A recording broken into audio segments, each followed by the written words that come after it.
Right, let's get the show on the road. You know what? I have no idea over on the what that's going to look like over there. There we go. Everything's loading up.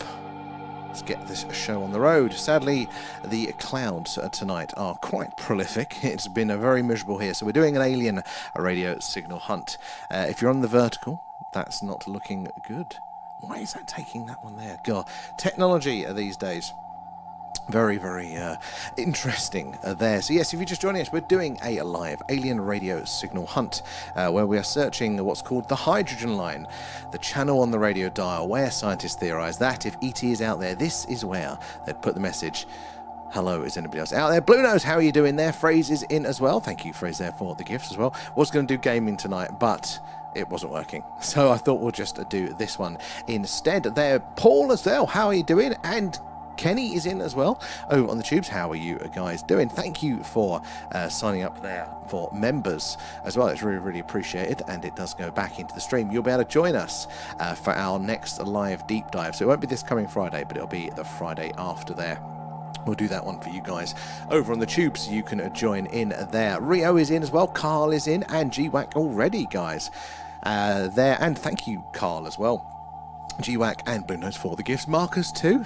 How are you doing, guys? Thank you again. Very, very kind. All goes back into the stream there. Dan is in. Good to see you. So yeah, the clouds, they're not playing ball tonight for us. But we should have a few interesting stars in range of our dish soon. So we're going to be searching for those potential alien radio signals tonight. They're coming in from deep amongst the stars, like the WOW signal there, or if you've seen the film Contact, or maybe The Arrival with Charlie Sheen, that's another one, or the Apple TV series Pluribus there.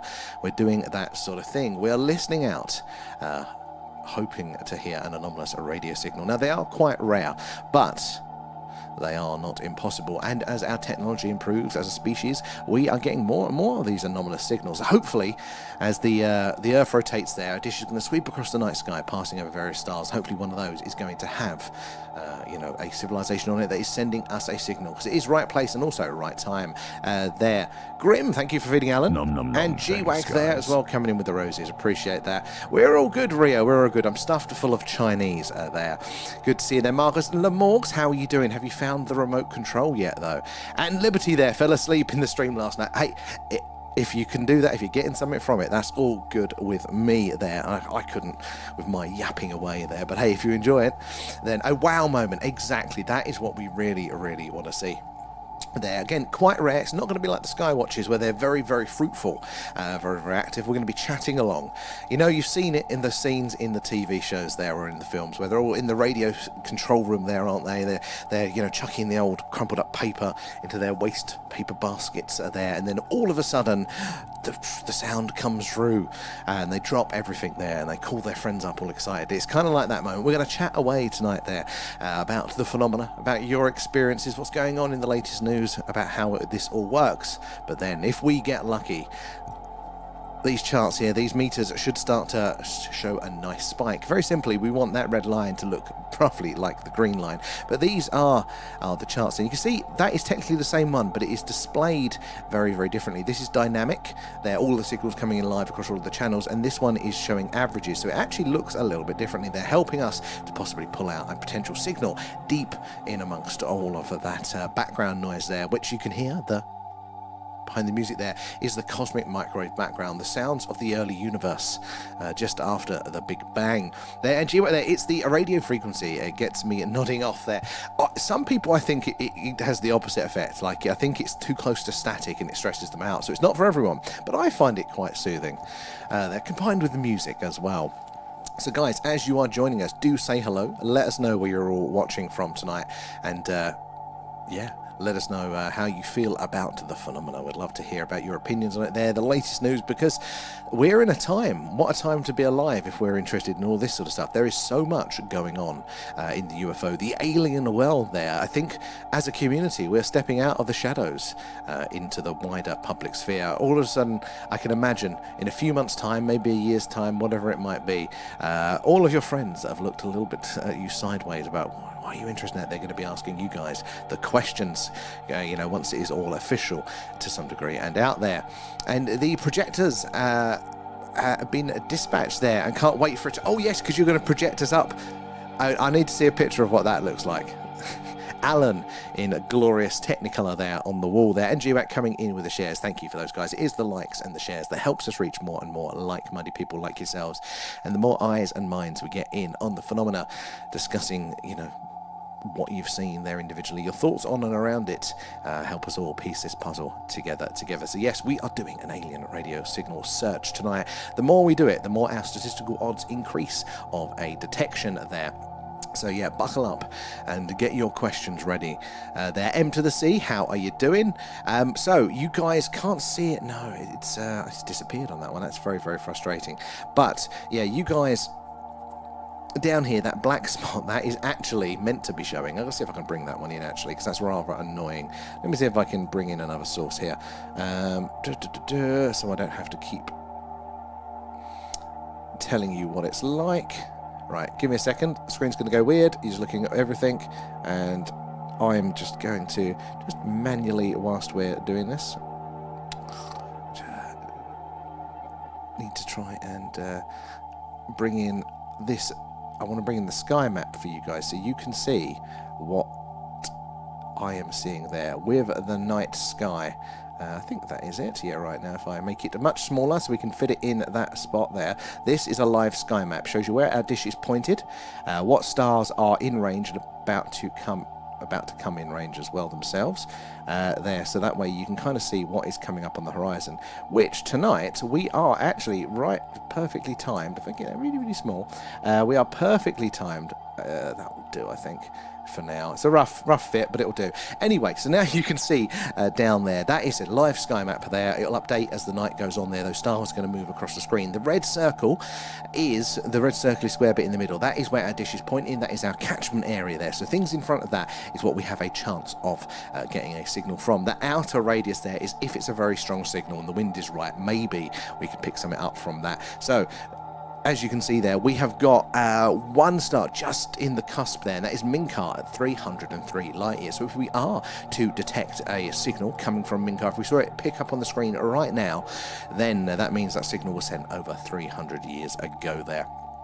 So having a two-way conversation is quite difficult, but just getting a clearly technological signal not coming from this Earth is what we are here for there. And Marcus, I think since the US government has started being more open there about UAPs, UFOs, people are talking. I think so, and that is how it bubbles, isn't it? There are people being allowed to have those conversations, and then a few more people go, well, actually, I've had an experience, and then that just reinvigorates it. It's fuel on the fire. Like, it really does feel like we are close to kind of bringing this out of the shadows there.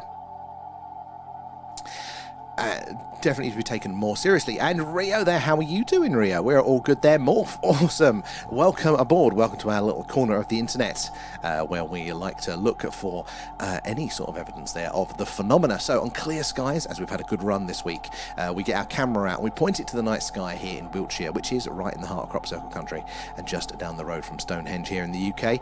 And we look for UFOs, UAP, all the weird stuff flying around in the night sky. We tend to see a lot of strange things there, but when those clouds roll in and we can't do that, we do this, which is the alien radio signal hunt. So always looking for the phenomena there. But do say hello, guys. Let us know where you're watching from tonight. How do you feel about it there? And GWAC just checked it. States from 50 to 350 screens. So that is a good... That's going to be on the old big screen there, seeing Alan. We need to see that one. GWAC there, Marcus as well, again, and GWAC coming in with gifts. Thank you for feeding Alan. Thanks, all goes back into the stream there. Super chats, members, Patreons, all that stuff as well there. Back over to the tubes. We saw Dan was coming in there, didn't we? And yeah, and Liberty there. And Wayne, I will be joining you all after the F1 qualifying. No worries there, Wayne. Looking forward to catching up with you there. And Liberty there, turn on your community tab on and I'll post some pics. You know what? I don't even know how to do that. I'll have a look after the stream. I will definitely have a look after the stream and figure out how I do that one. That sounds very, very cool. I'm not used to being... So on the TikTok where we're at, I'm used to streaming only. I know this side of it. I know how that works, but I don't know what it's like to view. I don't know how you do all the other stuff there. But it's the reverse on the tubes. I'm more used to being a consumer on the tubes, and I have no idea on the back end. So we'll figure that one out. Thank you there, Liberty. And we'll have a look at that one. So, yeah, that is what we're doing. We're looking out for potential signals from those distant stars. Now, it's obviously going to be a right place sort of thing there. Is our dish pointed towards a star that has a planet in its orbit that is hosting intelligent life there, but also right time? And this is actually probably just as important there, because these signals are so incredibly energy heavy, energy hogs, to send a radio signal over these distances, that it's still going to be strong enough by the time it reaches us here that we have a chance of detecting it.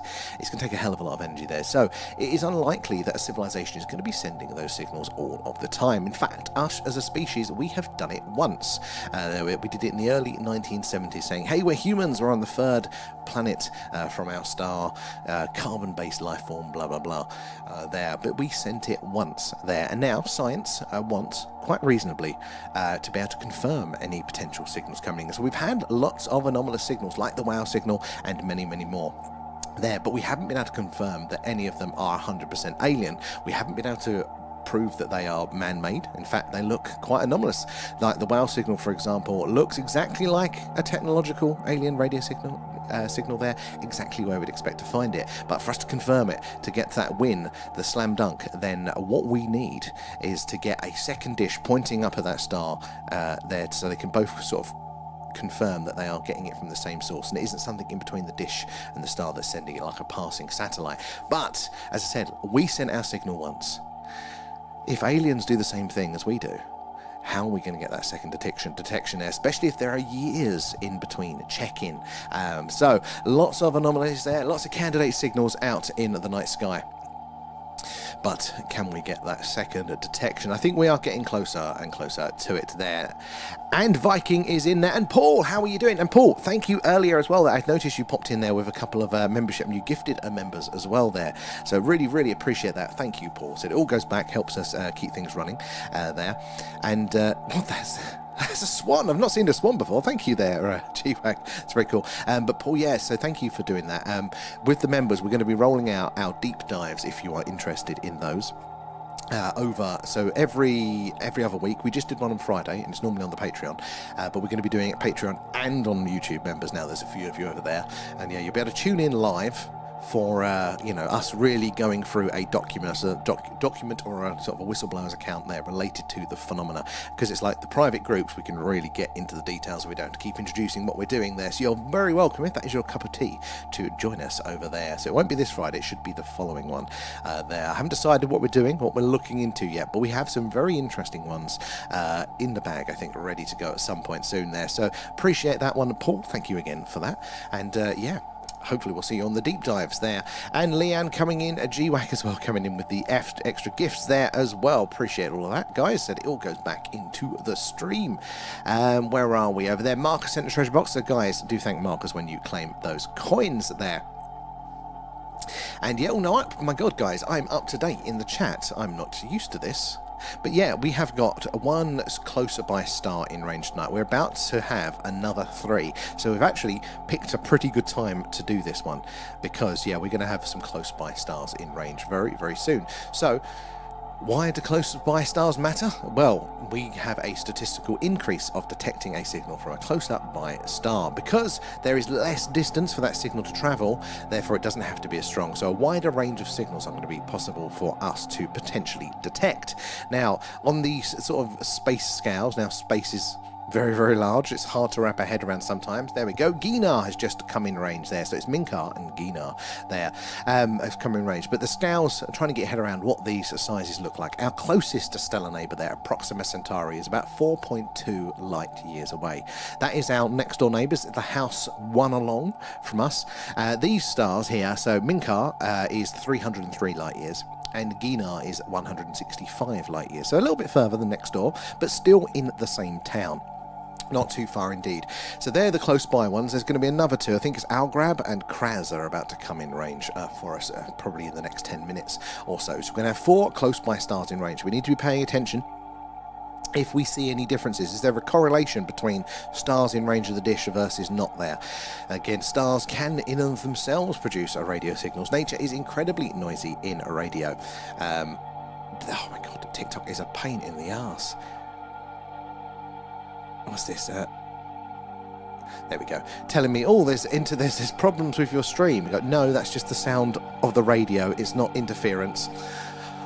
technology these days. But yeah, so there are still in that range of the dish there. It's not just those stars that are in range. I mean, there are thousands and thousands, if not millions of stars in that little circle. We just can't see them all. They're not all labelled there, but space is a habit. The further you zoom in, the more stars that you're going to see. It's just these are the closest by ones there. But we are going to have a nice, good collection in range there tonight. So keep your eyes on the screen as soon as they kind of get in range. Now, we don't know when they're in range, exactly when they're in range, because they are only going to be, if we do get a signal, we'll only see that on screen for between 30 and 90 seconds. Because if you think you're zooming right the way in over that distance there, those tiny, tiny planets compared to us in the distance there that are themselves moving and in motion, we should only actually expect to see, even though the dish is technically in our catchment area, to be directly in a place where the dish can pick it up there is going to be only a very, very short window. So yeah, between 30 and 90 seconds, probably on the longer side, because these are closer by stars, that we'd expect to see those signals show for. Now, we're listing on what's called the hydrogen line, the yellow line there and the green line there. That is the channel on the dial. If you think old-fashioned radios, we would physically tune in, move the little line along. It is the channel on the dial where scientists theorise we are most likely to hear a message from ET, and it's where we've heard anomalous signals in the past, like the WOW signal, amongst many, many others. I thought, you know, the WOW signal, lots of people have heard of that one, and it's a good one, but is that the only good one? Maybe there's some in the grey area. Actually, there's a hell of a lot. Science has this habit of going, right, we cannot prove it's alien, so then it's probably electronic interference. Now, electronic interference is possible, but you can't say it's probably. Probably is showing the sort of bias. You need to at least keep it in the middle there, keep it you know, as potential, needing more research.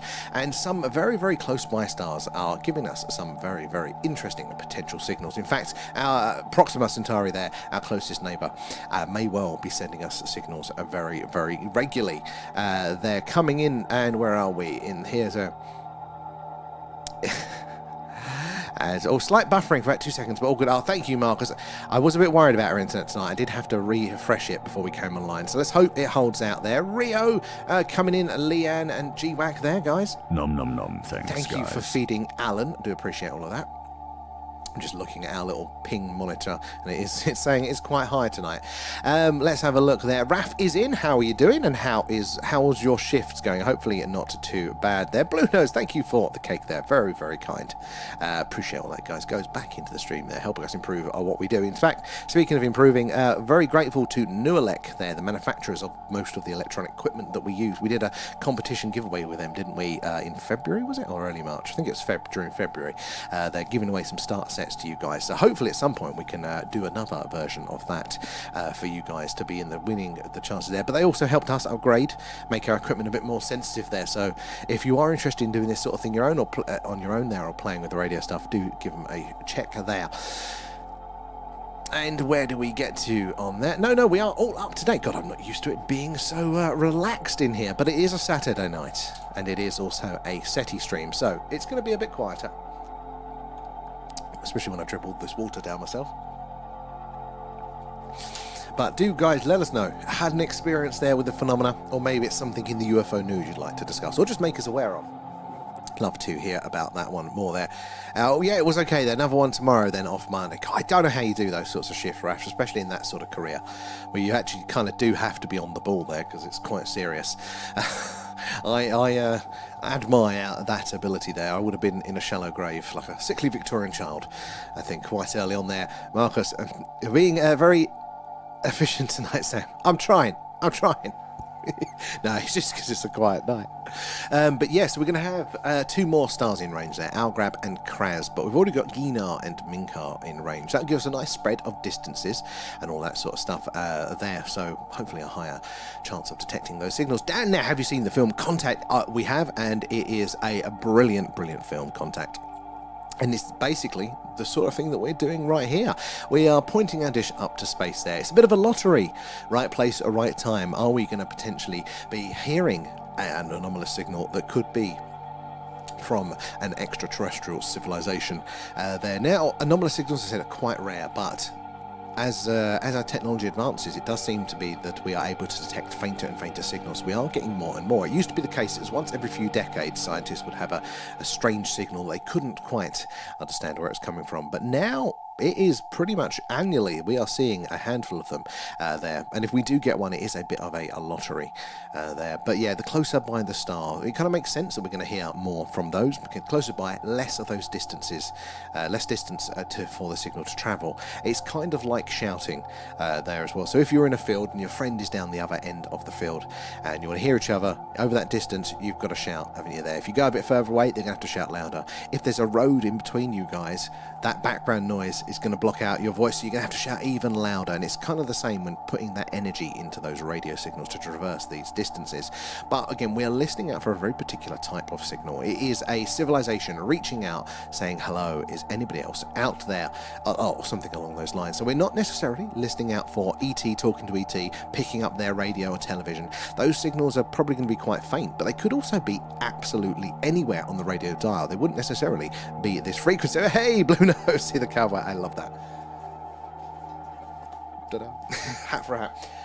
But yeah, they could be anywhere on the dial. It might not even be in radio. They might. As we as a species are, we're kind of moving further away from radio as a communication technology now. We're getting much quieter. So ET might be the same. Maybe they use light to communicate. Maybe they use some sort of quantum property or something like that. But for the purposes of reaching out, is there anybody else out there in the universe saying hello? Radio is probably the best way to do it. And also this frequency is going to be the best place for it, because this is the frequency, the hydrogen line. They're named after the fact that hydrogen naturally emits a radio signal there, and that's the most abundant element in our galaxy. Therefore, it's really consistent. It provides a good baseline for scientists there listening into the universe and understanding what's going on. So we're always going to have eyes and ears on this frequency. The same would be true for ET as well. And radio is quite an easily accessible technology, relatively efficient as well. So again, maximum chance of people hearing a message if you put it right here on this medium there. And Blue Nose coming in with the gifts as well there. Do appreciate that. Was quite a few, bloody hell, Blue Nose. I should have to scroll up for those. But thank you, Blue Nose. Very, very kind of you there. And it all goes back into the stream. GWEC there, loving the stickers. And wonder if they're listening in, thinking, what the hell have we found? I mean, can you imagine if they do pick up these things? You know, what are the humans up to? Maybe they pick up one of our sci-fi films, you know, and out of context, do they think Star Wars is real? Right, we're not going to that part of the galaxy, guys. That Darth Vader chap, he's looking a bit sus. There.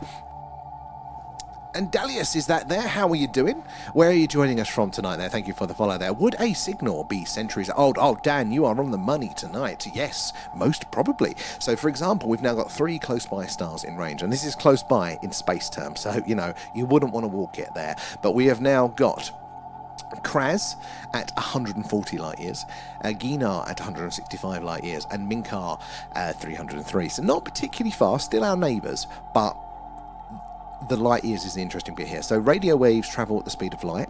So a light year is the distance that light or radio wave there will travel in one of our Earth years. So 140 light years, our closest one here, Kraz. If we were to see a signal right now on the screen to just pop up here, and it was from that star or a planet around that star, it would have taken 140 years for that signal to reach us here. And if we wanted to say hello back, not that we've got the transmitting power to do that, but if we did, it'd be another 140 there. So it's a 280-year conversation of hello, you know, very, very difficult. But it doesn't mean it's not interesting. To confirm there is a technological signal not coming from this Earth would be incredibly, incredibly valuable. I said we have got a lot of them, a lot of these anomalous signals, but we haven't, as a species, been able to lock in. We haven't seen it repeat that we can then confirm it. We have actually seen signals repeat, but from the same dish. And because it takes scientists so long to go through the data, years and decades sometimes there, that, you know, the one dish isn't, you know, you need the second dish to confirm it's not an error or something like that. But lots of anomalies out there that take a very, very long time to air. Leanne coming in with shares. Guys, it is those likes and shares that helps us reach more and more like-minded people like yourselves. As I said, the more eyes and minds on the old phenomena, the more we can all piece this puzzle together. So we do appreciate that. It's how we meet all of you there. And Jock there, have you got any alien signals? We haven't yet, sadly. They are very, very rare. When we do our skywatches, which is what we do on a clear night, we've got a good camera there, we point it up to the night sky, and we're based in Wiltshire in the UK, which is right in the heart of crop circle country and just down the road from Stonehenge. So we see lots of strange things in the night sky. Very, very active. We have to keep our eyes on the screen the whole time. Lots of movement there to be analysing and filtering out.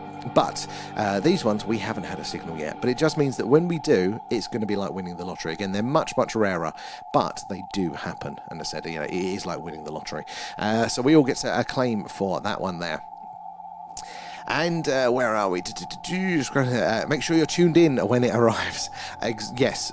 This thing, we don't know when it could happen, and if it does happen, it will only be on screen for between 30 and 90 seconds there. Again, with the Earth's rotation, you can imagine the dish is sweeping across the night sky, and at those distances that far away, that's going to be very, very fast. So crossing a whole planet, again, 30 to 90 seconds. So we have to pay attention. We don't know when that signal might be. Maybe we have pointed our dish at an inhabited planet, but as we mentioned earlier, they might not be sending these high-powered signals all the time. In fact, it's very unlikely because it can take a lot of energy. We only did it once. So again, we're going to have to keep searching the same patches and keep going through there. Ben is in. How are you doing there?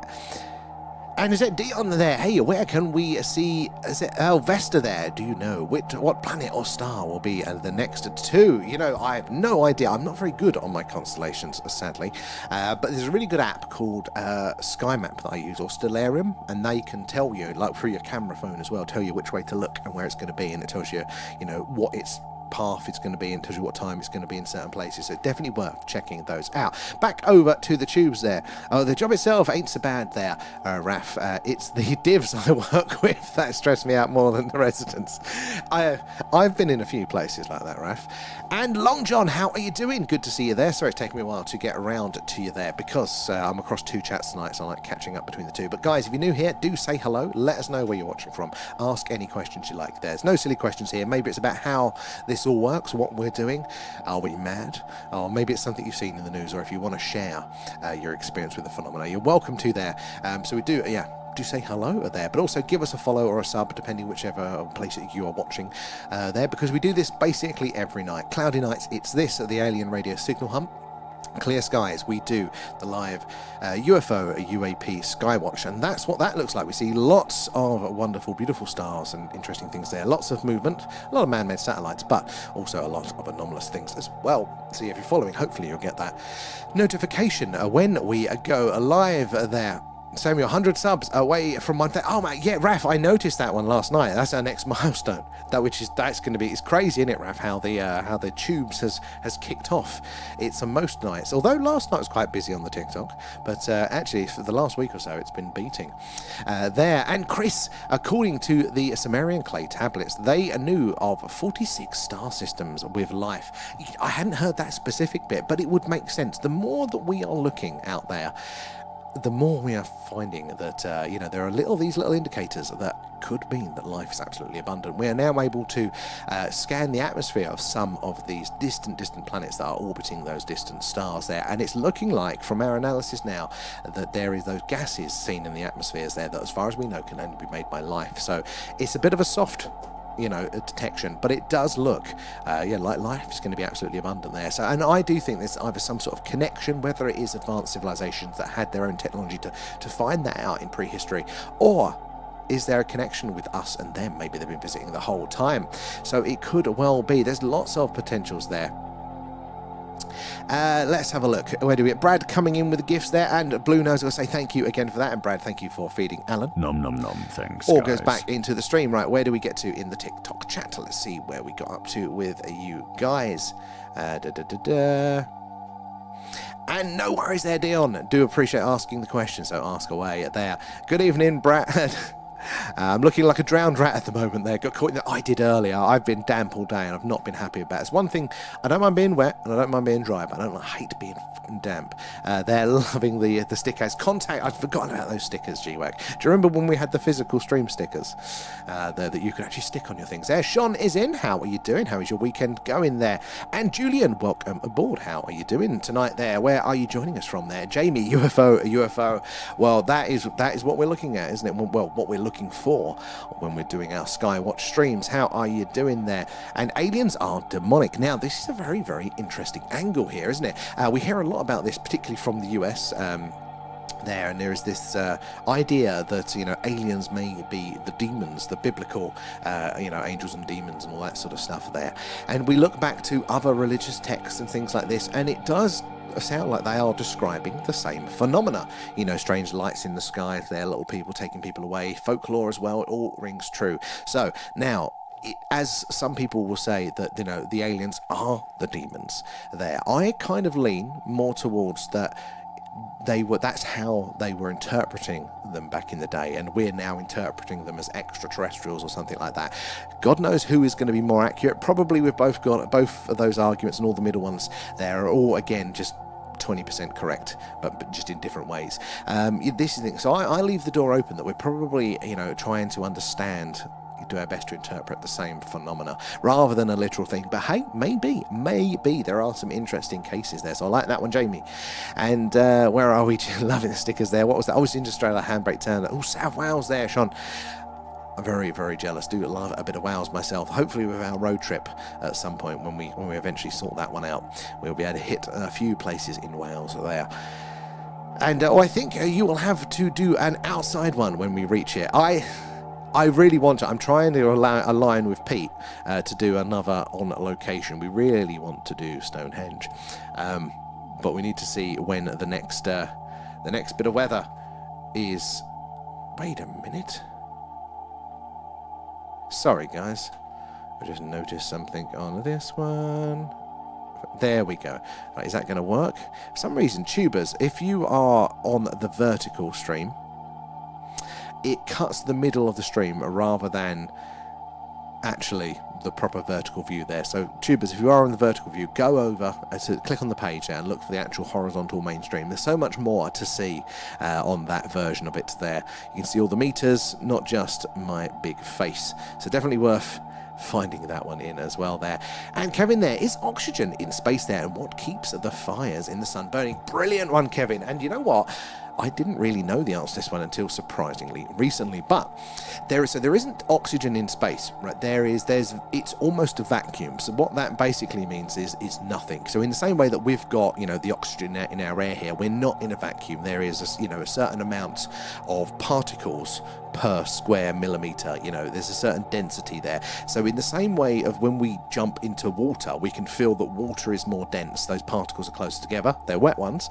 They are, but out of water, we don't notice it as much there, because there's a lot less. But in space, it's like the equivalent again. So coming from space into the Earth's atmosphere is like us jumping into water. So up there, it's a very, very, very near vacuum.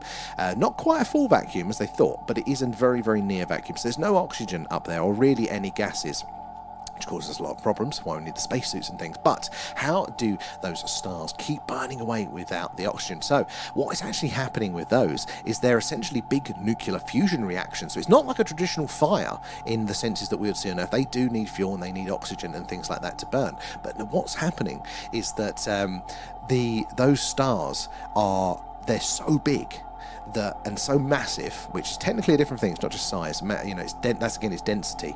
There is that they're so big that creates such a strong gravitational pull that it basically squeezes all of the gases into the ball shape. But it's so tightly packed that when it gets to a certain pressure, basically, again, this is a very rough explanation here, it causes a fusion reaction. So it's actually a big nuclear fusion reaction in the sky, and that is what we're seeing in those different stars there. They've all got different elements that they're made up of, different fuels in there. Sometimes it's a mix, and sometimes, like the earlier stars, are very simple ones. I think probably just like hydrogen there. And then when they went supernova, they created heavier metals, allowed for more complex things to exist in the universe. But yeah, they're big fusion reactions. It's just under the sheer gravitational force. Squeezing it all down is creating all of that pressure and therefore that fusion reaction in the sky. So it's a brilliant question there, Sean. They are just trying to please the religious community. It could be an angle of this. It could be. I do think some people genuinely believe it, but I do find it really interesting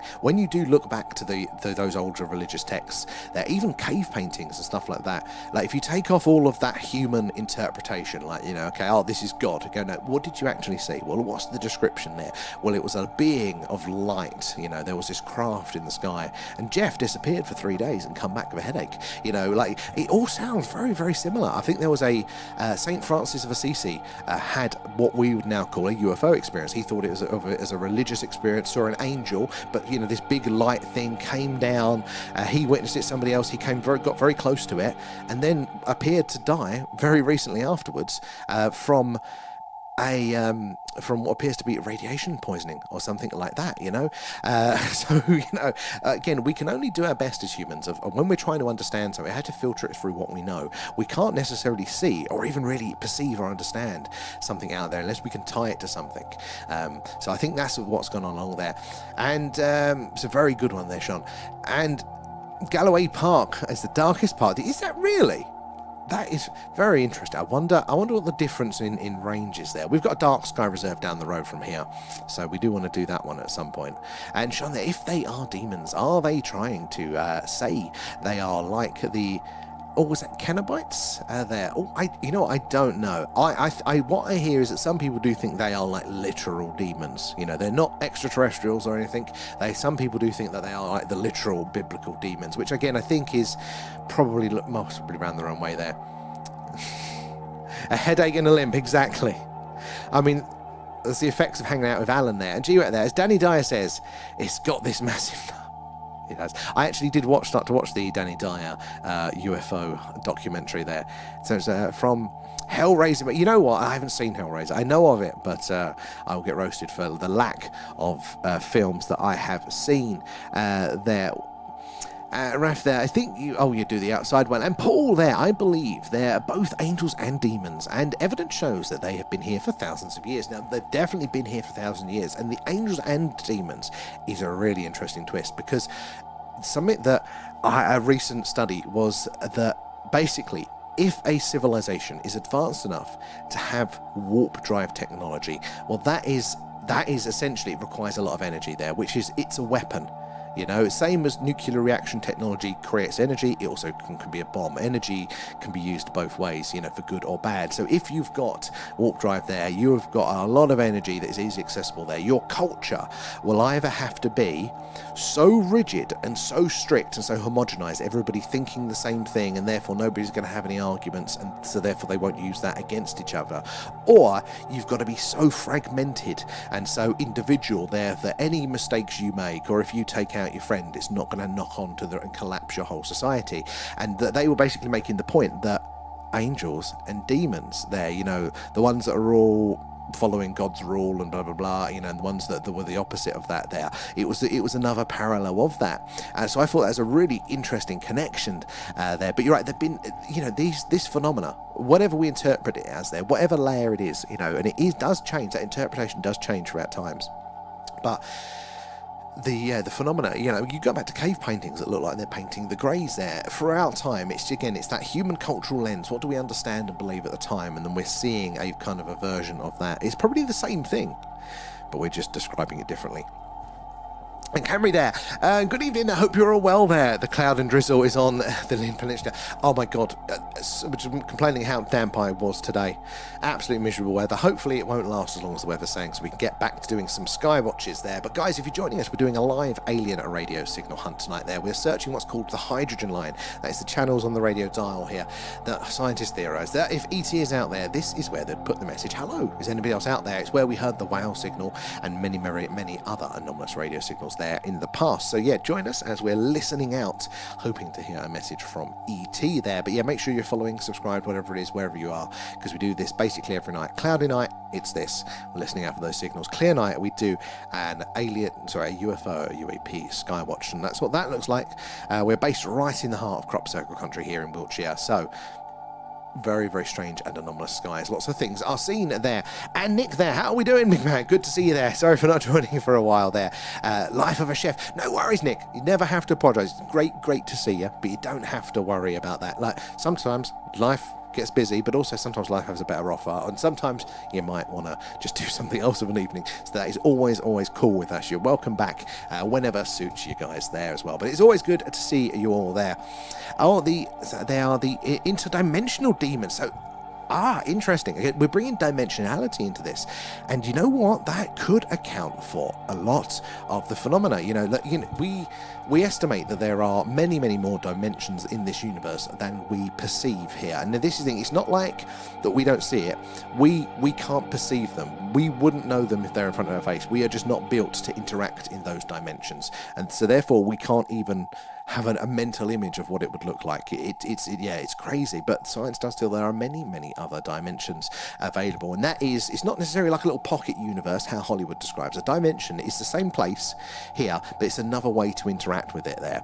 So it's, the dimensions that we operate in are forward and backwards, left and right, and up and down there. They're the free spatial dimensions. So imagine if there was a fourth one. Again, we can't conceive of it, but rather than just up, down, left, right, there's over there as well, and over there.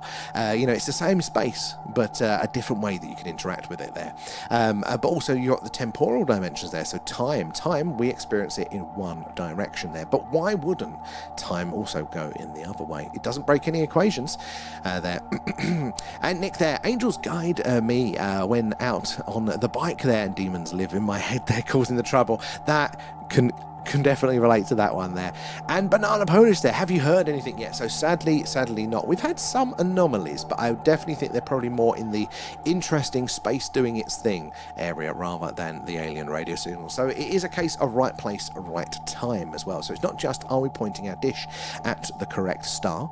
It's, are they sending us a signal at the time there as well? Because to travel these distances, a radio signal is going to require a hell of a lot of energy to therefore, by the time it reaches us, still be detectable, not be so faint that it falls below all of those lines on the screen there. So that background noise, in fact, that is the same as the static on your old TVs there, or in between tuning stations on the radio. That's a cosmic microwave background from just after the Big Bang there. We're still able to detect that, but it's noisy. So again, if a signal has travelled really far and it's not as strong as that, it will fall below that line and we just won't hear it. And that's what that red box is that comes up every now and again. That is analysing that background noise, looking for any faint clue that there might be a fragment of a signal that is getting drowned out there, like repetition, encoding, modulation, all of that sort of stuff. It's looking for a clue that there may be a faint signal. But it's like, if you're in a field with your friend, the further away the friend is in the field, the louder you have to shout, because otherwise it just doesn't go as far. It's very similar to that.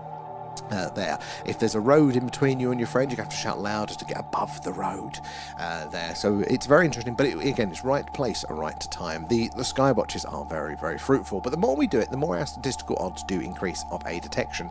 And tonight we do have 4 close by stars in range. In fact, our closest one that's just coming in range is Algrab, which is 87 light years away. It's not very far in space terms. Wouldn't want to walk it, but not too far indeed. There, hey up, how are you doing? Good to see you. How's your weekend going there? And I'd be out quicker if you didn't have the music on. Is the music, I suppose if it is the, yeah, it's a bit hypnotic, isn't it there? It's amazing, the music that sends people off on the other stream. And hey up there, really shattered today there, early start tomorrow, so not sure how long I'm going to say. Oh, hey up there, come off if you need to, and make sure you get some rest there as well. Sometimes when we do eventually stop after a busy week, you actually then just feel how accurately tired you are. I know I've confused myself, going, I'm not doing anything, I haven't done anything today, why am I so shattered? But I'm just feeling the backlog for once there. And Blue Nose and Brad there, thank you for the roses, just caught them, but appreciate that. All goes back into the stream there, same as the Patreons, members, super chats, all that sort of stuff as well. Improving what we're doing, hopefully increasing our odds of detection there. I still think it's crazy that we can still hear the CMB.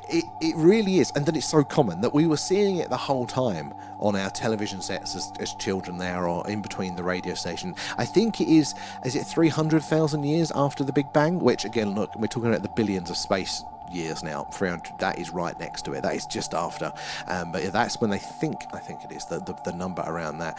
And Banana there, do you know if there's ever been aliens on Earth or near? So this is a brilliant question there, Banana. Officially accepted, and by that we mean the mainstream, they'd say there isn't any conclusive evidence of that. The key word there is conclusive, because there is lots of evidence, but no individual piece of evidence is enough in of itself to say that. But if 1 million people pointed at me and said, he's robbed a bank, maybe. There's a lot of things that we can look to. I mean, we can look to our history. So we mentioned this earlier, but like culture, religion, they all talk about this very weird phenomena. It does seem to be the foundation of most of it there. But whatever people have interpreted this stuff as religious or folkloric, maybe it was the fairies, or maybe it was an angel coming down. On modern day times, we go, oh, it's a UFO. Whatever that thing is, we have seen it for a very long time. So that points a clue. There's little changes in our history there, little things things that go, wait a minute, maybe. But officially, you know, they haven't pushed it over the line. But we do feel that we are quite close to getting accepted. So I lean very, very strongly that we have there. I think it's very plausible as well. But it's just getting it into the mainstream attention there, to get enough eyes on it to push it over the line. It's a very good question there, Banana. And I found a YouTube channel with the frequency on that helps. Excellent there, GWAC. Hey, if it works, I might need to try that myself there. And Banana, Area 51. So Area 51 is a real place. It is officially recognised these days, and it is a secret, you know, aircraft test facility. So it's an airfield and some hangars out in the middle of the desert in the test ranges of Nevada. So, you know, we know that like the U-2 spy plane and various others were developed there. They can fly the things, park them. Nobody's going to see that. None of the spies are going to see the future American technology. If you had a crashed flying saucer, where would you put it? You'd put it at your secret test flight facility, wouldn't you, in the middle of the desert, away from prying eyes, but also all of the facilities and engineering they're needed for a project like that. So it makes a lot of plausible sense. Now, are the craft there still there now, or maybe they have moved them on? I think one day there will be a gift shop and a tour of S4 Area 51 where they reportedly keep the craft there. They say there were aliens were there. They do, and sometimes, you know, this rumor is there's something to it, and it always makes me laugh. If you're of my generation, if you ever said anything about Kurt Cobain there, the former lead singer of Nirvana, the second line out of your mouth was, Courtney Love shot him. It was Courtney Love that did it. It wasn't self-inflicted, it was Courtney Love. That was what the joke was there. No, officially, that wasn't the case. The medical report was it was self-inflicted, how that happened there. But it turns out now, they hasn't gone to court yet, but there's a hell of a lot of evidence that is pointing that way. It's all covered up, it's missing, people are coming forward now. I've looked into this in the wonders of the internet now, deep diving sleuths, and you know what? There was fire to that smoke. It really does look like it there. Be careful with the liability, it's not been proven, but it does look very, very compelling that, you know, the rumours had some truth to them. And the same with the JFK stuff as well. You know, there were people on file basically saying, you know, who did it and why, and now we're joining the dots going, oh, okay, maybe they're right. So probably the truth would be there with the old the Area 51 stuff as well. And you there, you see that comedian talking about doing DMT, and he blasts off to another dimension. He's got tattoos of who he's met. Oh no, I haven't seen it. I've heard a lot about the DMT stuff, but very interesting. But I haven't seen that one there. And Agnostic there, not much of a secret anymore, as everyone and their aunt knows about Area 51 exactly. But it still is in the middle of nowhere and very, very secure. But yeah, not much of a secret there. Paul Smith, I don't know if I know Paul Smith there. Let's quickly bounce back over to the tubes and catch up where we left off with you guys. Good evening to chat there, Camry. And okay, I'll run with it. What if Jesus was an alien and his resurrection was then just beaming him back up to heal him and then sending him back down? I mean, like, this is the thing. Maybe, you know, what would our human interpretation of that, if that event happened as you described it there, how would we understand that? How would we wrap our brains as humans back then about what was going on? You know, pre-technology, essentially, that time. I mean, you know, had sharp sticks, but they didn't have machines or anything like that to get your head around what could be going on. How would we interpret that? You know, I think we'd come away with a story very similar to we have there. And is that Castle Bell there? How are you doing? Good to see you there. Oh, my eyes, it's such a small chat. Sorry, guys, if I don't get your names on there. And, Three wise men followed the star. Exactly. There are a lot of things that you can definitely interpret it this way. And Robert there. Hello, my friend there. I hope you had a great day from Dublin, Ireland. Very good to see you there, Robert. And thank you very kindly. I hope you have as well. Good to see you in tonight. How is all your weekends going there? And is that Des the dog there? Area 51 is just a cover story. There's no way they would hold aliens or UFOs there when the whole world knows about it. I mean, this is a very good point, you know. There was one story, and I don't know how true it is. I can't remember where it came from, so it could just be a story. But it was something along the lines of the side was saying that they have basically, they did clear it out. Not long after Bob Lazar started talking about it, They even blew up the underground facility there, destroyed it. All evidence and reckonings. And a lot of people say that nowadays all of that alien material is just distributed around to all of the labs. They don't hold it, you know, like they used to there. You know, there's an element of plausibility. I think Area 1 is still quite secure. So it's still not a bad place to hide things in that sense, you know, because nobody can just go up and have a look at it there. But yeah, I mean, if you want to keep it secret, there. Some of the other alternative places, they're all kind of similar. They're all test facilities, training ranges, certain small bases within them. So they're all subdivided out from the main secret base. Secrets upon secrets there, right there. Good to see all of you there. And Paul there. No, Jesus wasn't not an alien there. So, I mean, again, maybe not, but it's an interesting way of interpreting these things, because ultimately we don't know a lot of the specifics. So story is a brilliant way, and narrative is a brilliant way of conveying information over long periods of time. That, I mean, oral traditions as well can convey information upon generation, upon thousands of years, as far as we know. But the difficulty is with it is it's a lossy format. In the same way that MP3 for our music format is lossy, the more times you resave it, the more errors there's going to be, the less perfect it's going to be. Oral traditions as well, speech and narrative is quite the same there. You tend to preserve the gist, but specifics can be affected by that as well. So if we take that over the distance of these things, you know, it's not necessarily a precise thing. So there's definitely room for, I think, for some interpretation. But what is going to be the truth? Is it going to be as literal? I mean, there are some interesting things. Who has it brought up? The Book of Enoch before previously. That was an interesting one, you know. Is that true as well? It tends to tie in, doesn't it, with a lot of other things there. Where are we? Let me scroll through. Where do we find... hello, X. How are you doing? Ben, thank you for feeding Alan. Nom nom nom. Thanks, guys. Where are we? Paul Smith, the one who swears a lot. Hey, man after my own heart there. And Hecky as well. I was at Hikem there. How are you doing? Thank you for the shares. Appreciate that. Guys, it is the shares, the likes, the tapping away, all that sort of stuff there that helps us reach more and more like-minded people there like yourselves. And the more eyes and minds on the old phenomena, so the more we can all piece this puzzle together. You never know who's going to come in and what knowledge they're going to have as well there. Maybe it's an experience with the phenomena or just a better way of telling us how to do our searches there. So we do appreciate that. It's how we reach you all there. The pyramids of docking stations, where if Stargate's anything to go by. I mean, the pyramids are very, very strange there. Have you guys heard of Jeffrey Drum, the Land of Chem? Interesting chap. And again, we don't have to take anybody's theories as 100%, but it's good to explore them and look within them. And I think Jeffrey Drum is a very interesting case here, the Land of Chem. It doesn't necessarily that the theories have to be exactly true, but he theorizes that they're basically chemical plants. And he looks at the inner chamber structures, which are all different, and he kind of says, look, these look very similar to how we manufacture certain chemicals, you know, reaction chambers and pressure vessels and all this sort of stuff like that. It's just an older way of doing it. And it does look like in a lot of the pyramid structures, or ancient Egyptian ones there, that they are handling liquids of a nature.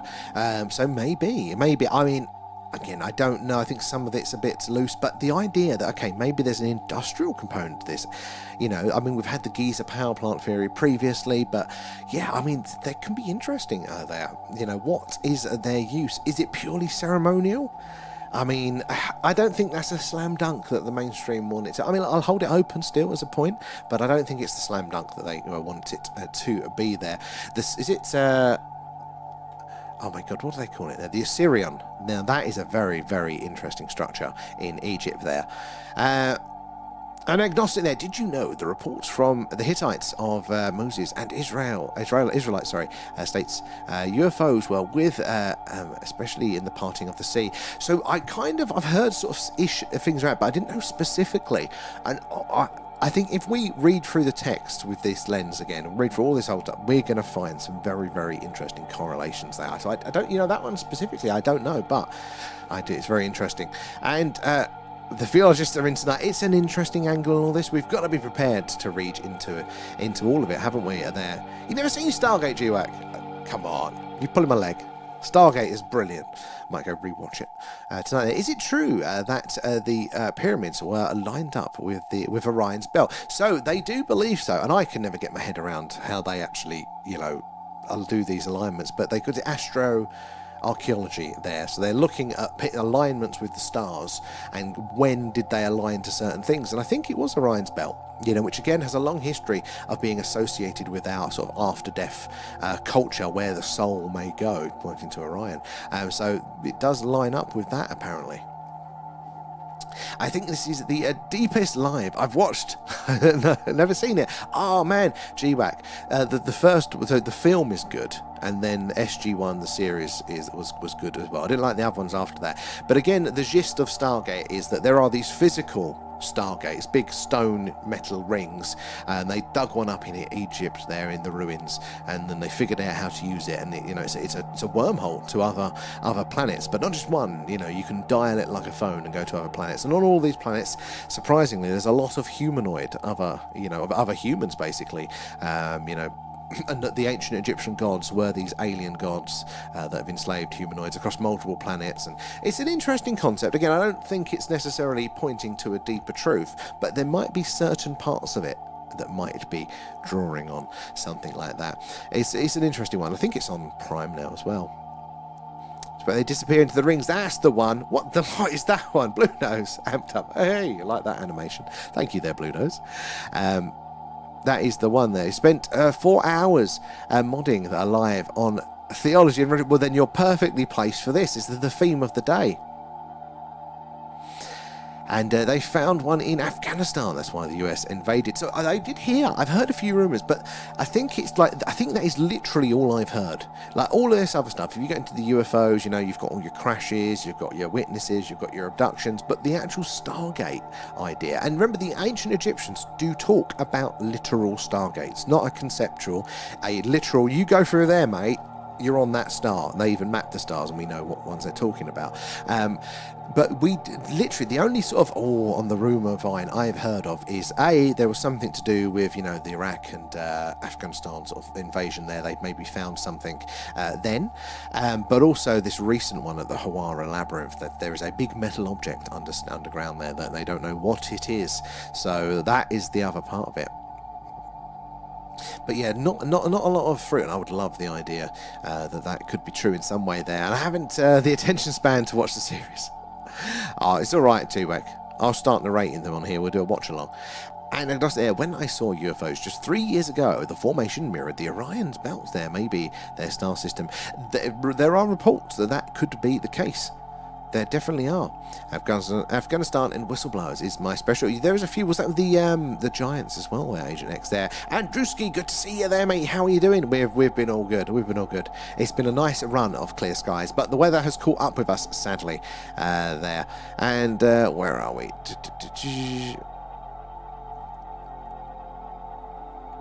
What are you on about there?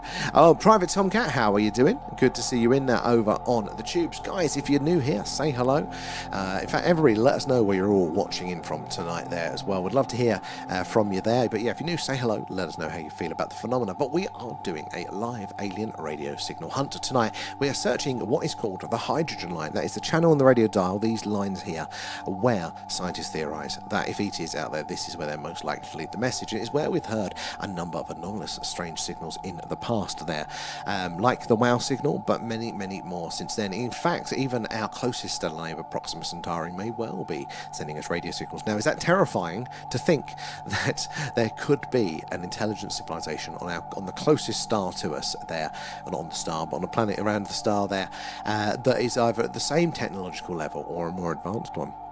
It's very interesting, isn't it? They think the universe could be alive, but there's lots of these anomalous signals, but no individual one has been repeated or that we've heard, and that is what science needs to push it over the line from theory to confirmation there. Because if you think, like our dish tonight is pointing up to the night sky, and as you can see on the sky map down there, there are stars that are going to come in range, and if all of a sudden a star comes in range and we see a big spike on the screen, we're going to go, correlation there, that signal from that star. But that's not necessarily true. there are ways that we can test this, and we can look at and analyze the signal and understand something about it, maybe where it's come from. But what you really need to do 100% confirmation is you need somebody else in a different location with their big radio telescope there to point at that same star. And if they're hearing that signal too, then you know that is definitely where it's come from. And that is what science hasn't been able to do at the minute. As again, mostly because we check for these signals sort of retrospectively. We go through the data years and years after it has been taken, and then take years and years and years to check again. And that is like, I say, me getting a knock on my front door and then waiting 3 days before going to check it and then go, oh look, nobody's here. You know, that's what science is doing, and it's why we haven't been able to push it over the line. But we are, especially with AI, it's allowing us to go through that data much, much quicker. I think we are on the cusp of that confirmation there. Ian there, what are you doing tonight there? As I see you not looking up. Sadly, Ian, we are not there. The clouds are not playing ball with us tonight, but good to see you. Yeah, we're doing that alien radio signal hunt. So we've got a big dish there pointed to the night sky, and as the Earth rotates, it's going to sweep across the night sky, passing over various stars and their planets, and hopefully one of those will be sending us a signal, and we can see it on the meters down here. But in the meantime, we're chatting and seeing what's going on in the UFO world there. The UFO, that tends to form constellations. TR3B and the Sphere Network. Interesting. I'm interested in the Sphere Network, but I'm not fully on board with what's his name, the chap that's writing the books on it there. I feel he's a bit too far down the rabbit hole. Like the overall principle of a sort of a probe network, yes, but I think some of his, I'm not fully there. And Liam there, when the governments are coming out and saying there's things in the sky, we don't know what they are, it's alarming. And that very may well be the reason why they haven't. If they don't know much more than we do, or if maybe they know more but they can't do shit about it, then no government wants to be the one like, yeah, a few of you guys just get abducted every now and again. It's those pesky greys from Zeta Reticuli. They love their probing. No, we can't help you. No government is gonna be able to win an election based on that. It's one of their core jobs, is to keep them safe. Governments fall on less, so maybe that is part of the secrecy there. And the greys and the brown smelly ones are from a Roman spell. Absolute cover-up for years. I think so. But what is that reason? Is it that they just can't tell us the truth? Is it a terrible truth? A truth too terrible to be told? Is it that they want the technology for themselves, or that they're scared of other nations getting that technology there? Actually, Afghanistan was for made-up WMDs there, so let's get our facts right. We know the WMDs definitely were, weren't they? Now, and Lula Bell, thank you for the share, appreciate that. And the CIA and USA they used it as a cover for other missions. Afghanistan is 6 of 1.5 dozen other. The Sphere Network is partially one part of the truth only, which I can definitely get behind that there. I think the truth, whatever it's going to be multifaceted. Trying to get an understanding from one particular angle is going to be very difficult there. We're going to need a complex answer for a complex phenomena. And Sandra there, hiya. Will you be going to see the new Steven Spielberg movie, Disclosure Day? I'm looking forward to seeing it when it comes out. 100%. I said that about Project Hail Mary, and I still haven't seen it yet because I'm a tight ass. But no, I'm very, very excited for that one there as well. I think I'm definitely going to it, viewing it through the lens of, are they using media as we are told they do, and would make a lot of sense there, to let us know some information, like a soft disclosure, telling us the information about telling us the information, So if for some reason catastrophic disclosure happens, big mothership in the night sky over every city, we're not all left with no understanding of what's going on. Absolute panic wouldn't necessarily run. At least we have these models that we can go, oh, is it like that alien film, or is it like that alien film? It's kind of good for us in that sense. So I'm going to be viewing it going, what do they want us to know? What do they want to take away from it there? But very, very excited for that one. And Paul, Stargate, come from Eric von Daniken's Chariots of the Gods. Oh, did it? That is interesting. Again, I need to go back to that one. That is one of these foundational ones there, isn't it?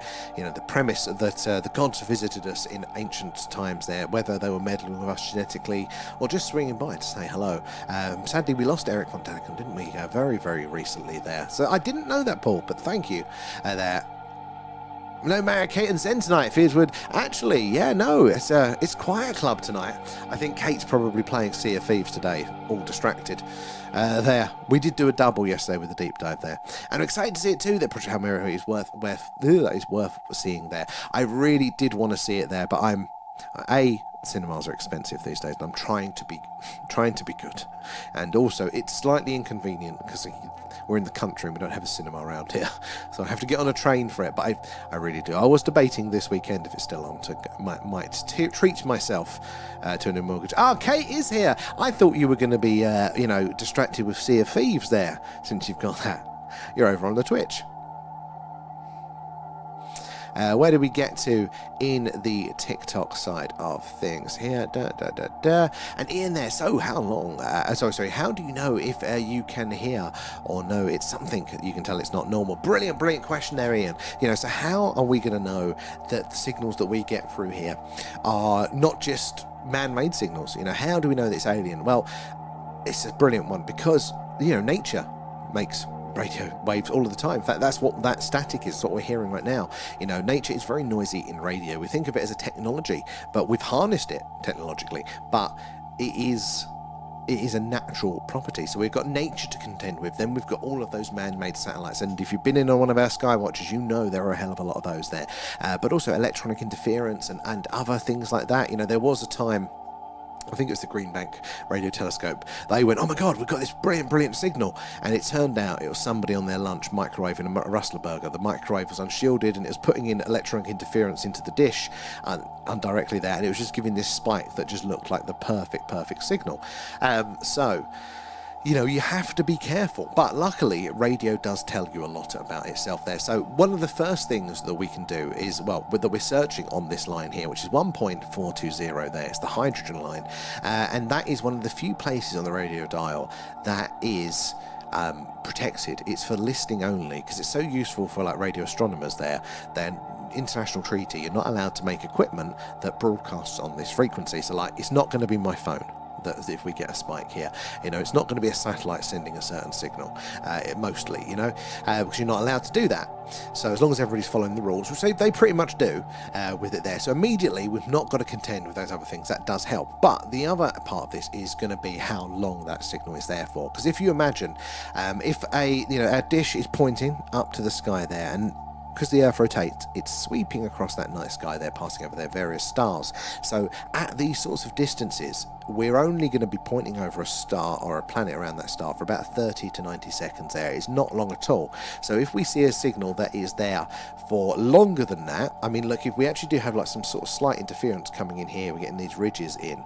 Again, this is more like electronic interference. Because it's very, very thin, but also because it's been with us the whole time. So because it's with us the whole time, it's probably physically with us in the room that tells us that. So again, if it's much shorter than that, okay, it's probably much further away than that. If it's really quick though, could be a plane flying in front there, could be a satellite sweeping in front. So yeah, that time is a big key there. But we've also got something called Doppler shift, and that is that if the source of that signal is moving away from us or to us, as you would imagine a planet that is in an orbit, around its star, if it's moving away, as it's sending that signal out, it's actually stretching that radio wave out, or if it's coming towards us, it's actually compressing that radio wave, and therefore they call it red and blue shifting, or in the light of it there, but Doppler shifting. And it's the same thing that we hear with sound. Sound waves get stretched if they're coming to they're going away from you, or compressed going towards you. So if you've heard an ambulance, the nino, that change of pitch is because it's going away from you, or coming towards you there. And the same things happen with radio, and that result means that we actually would see the signal slightly off of the line, moving towards it or away from it there. So that can tell you that it's in motion far away there. So there's a few little tricks that we can combine there, and also as well the nature of the signal. So nature is very messy in radio. It does very wide, crazy signals, but technology is normally quite precise. Now, not needle thin. This is technology. This is but be electronic interference that thin, but it's normally quite thin compared to natural signals. So there's things that we can do today. It's a very, very good question there. Adam, thank you for the gift there as well. And Maya, hello, how are you doing? Thank you for the gifts. Let me scroll through. So it's a good question there. You have reverse engineered craft. I do lean that way. And we have directed energy weapons. I think most definitely there. We have craft that travel through dimensions. That one I do struggle with a bit at the minute with the dimension there, but free energy is suppressed. But, you know, this is the thing, Asians. Maybe free energy, this is unpopular opinion, needs to be suppressed at the minute. Like, maybe if we were to get energy, like free energy from an alien species, we haven't earned it. Our civilization doesn't have all the supporting structures to run with it, because free energy is the same as free bomb. And the more free energy, the more free bomb. You know, if you're giving everybody essentially access to energy, you're giving them access to both. So we might need to purposely not have that until we can be trusted with it. I mean, look at what we're like already with nuclear weapons and nuclear energy. It's the same principle. You know, we're worried about being on the cusp of annihilating ourselves with that. If we had, you know, 10 billion times the amount of energy, my God, what would that be? Like that. G-Back, it's not going to a Mars attacks invasion. I still need to see it there. Von Daniken books are amazing. I feel he was on to it. The little I know there, get the fire stick. It's on my Christmas list. And Venus meets Taurus too, so we'll be brighter. And Thomas there, can aliens come and pick me up and bring me too? Because I'm fed up of living in Ireland. Oh, Thomas, there's a queue. There's a queue. There's a line forming, I think. And can't get to the newest gen. They stopped the third part. Oh, so there's going to be a limited number of those now then. The older ones are better. And Adam, how are you doing there? And Liam, the story of Barney and Betty Hill abduction in the 60s was really weird there. Why would they lie? Well, why would anybody lie? I don't think we can fully write it off, but it's not just lying. You know, people can just get things wrong. We can always interpret things wrong as well. I mean, just think of how many conversations you've had with friends and you come and going, oh my God, do they hate me? And turning, you know, what the hell you're about, or vice versa. You know, somebody thinks that you're mad at them. You know, our human interpretation is only as good as our experiences or our knowledge around certain things as well. And this phenomena is going to be so far out of our human experience to fully interpret it and understand it there. But Betty and Barney Hill are interesting. Again, I think they have probably had far more to lose than to gain. So I do, kind of like Lazar there, I do lean heavily towards them there. And morning, Adam. Then, have you ever had a signal come through? So we haven't yet, but they are rare. But if we do get one, it is like winning the lottery. You never know. The more we do it, the more chance that we get of a detection there. And you're at their best not to be. Should have been at work.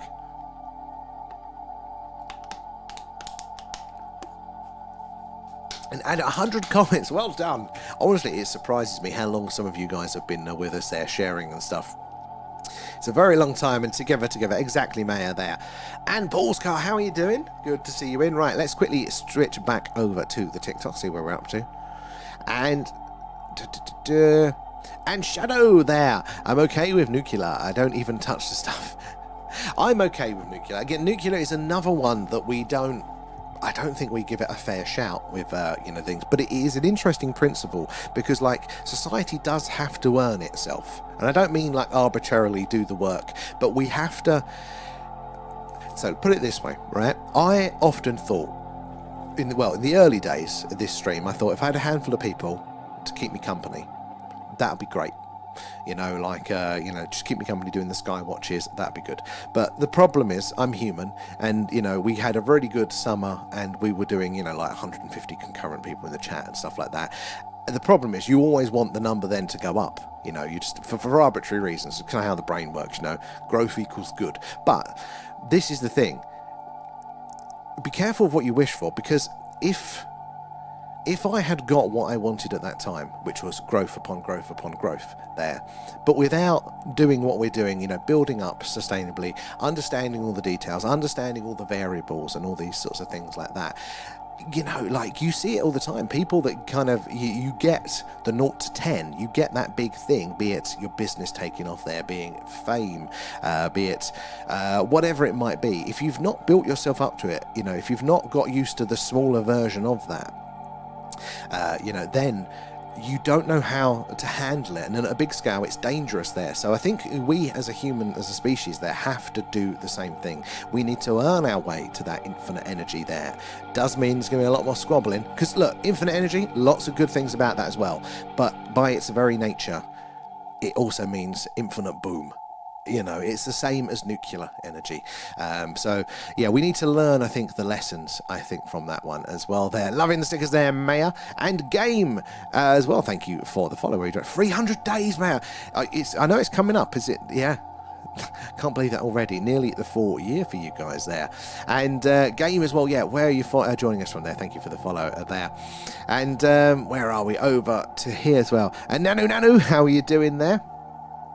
All and Anunnaki, say hello. I'll say hello back. Good to have you in. Where are you joining us from tonight there? And Kate, sorry, I missed your second one there. Would be, but Hubs has decided I need my own account instead of just using his, so I'm still waiting. Well, have you got to set up the account? Or have you got to get your own separate console? Is he not letting you off on there? Do I need to have Alan, to send Alan there to have words with Hubs? And we are a snippet in time there. The less we know of our previous rulers, the better. I mean, well, definitely the idea that, again, maybe we don't know about our past. You know, we have this very simplified understanding of linear development there. We've all seen, you know, the ape to man chart there. Well, they think, you know, within man's development of technology, you know, it's kind of done that hockey stick. But it's much more like a wave. You know, the more we're finding out is that we get a bit of civilization, something bad happens, less civilization, more civilization, less civilization. If the weather's good, crops can grow, we can then put our time into other things. And, you know, how far has that gone before? I mean, look at where we are now and how long our recent technological kick has been. There have been a much longer periods of stability in Earth's history. What could have happened there? Who could have visited us? What could have gone on? And Liberty, I'm on the way to 15k, and it's always chasing the number. It always is, Liberty, isn't it? This is it, and no matter. I tell myself, I know it's going to be the next thing. I know it's going to be the next thing. But you just keep, you know, it still presses those buttons internally. We are always chasing the damn numbers. Although I do have one advantage, which is I get humbled every day at work, because that is what I do for work. I run a podcast network, YouTube, and Twitch, you know, podcast platforms, all that sort of stuff, and all of those guys, their podcasts are like millions of downloads a month, and you know, all they need to do is, like, you know, fart on a camera, and that's like, you know, 40,000 subscribers or something like that. You know, so I come into work on a Monday and I do all my numbers, looking at all the downloads, measuring the network, and I go, oh yeah, well, a few million there, oh, and then it keeps me humble. But what I do love is that our community is really tight. You know, like, we have just got such a good two-way community. Like, you know, you could have all the numbers in the world, but you don't get the to and fro that we have. Like, we are incredibly fortunate. It's all down to you guys. That it is really two-way. You guys talk, you share your knowledge, your experience with things. You just don't get that, I don't think, at the larger scales there. So I've actually become a bit nervous of it. You know, initially that's good. Oh, wouldn't it be good if you get that, you know, number go up? That would be good. But now I'm going, actually, I quite like the size. I do quite like it, because how else, you know, if the chat was twice the size, I mean, I know how busy it gets in the summer. If the chat was twice the size, how would we keep up? I'd end up missing out on everybody's accounts and stories. So, you know, it's never, is it? You know, be careful of what you wish for. It's never particularly straightforward. Let's have a look on the old scrolly. Where are we on TikTok?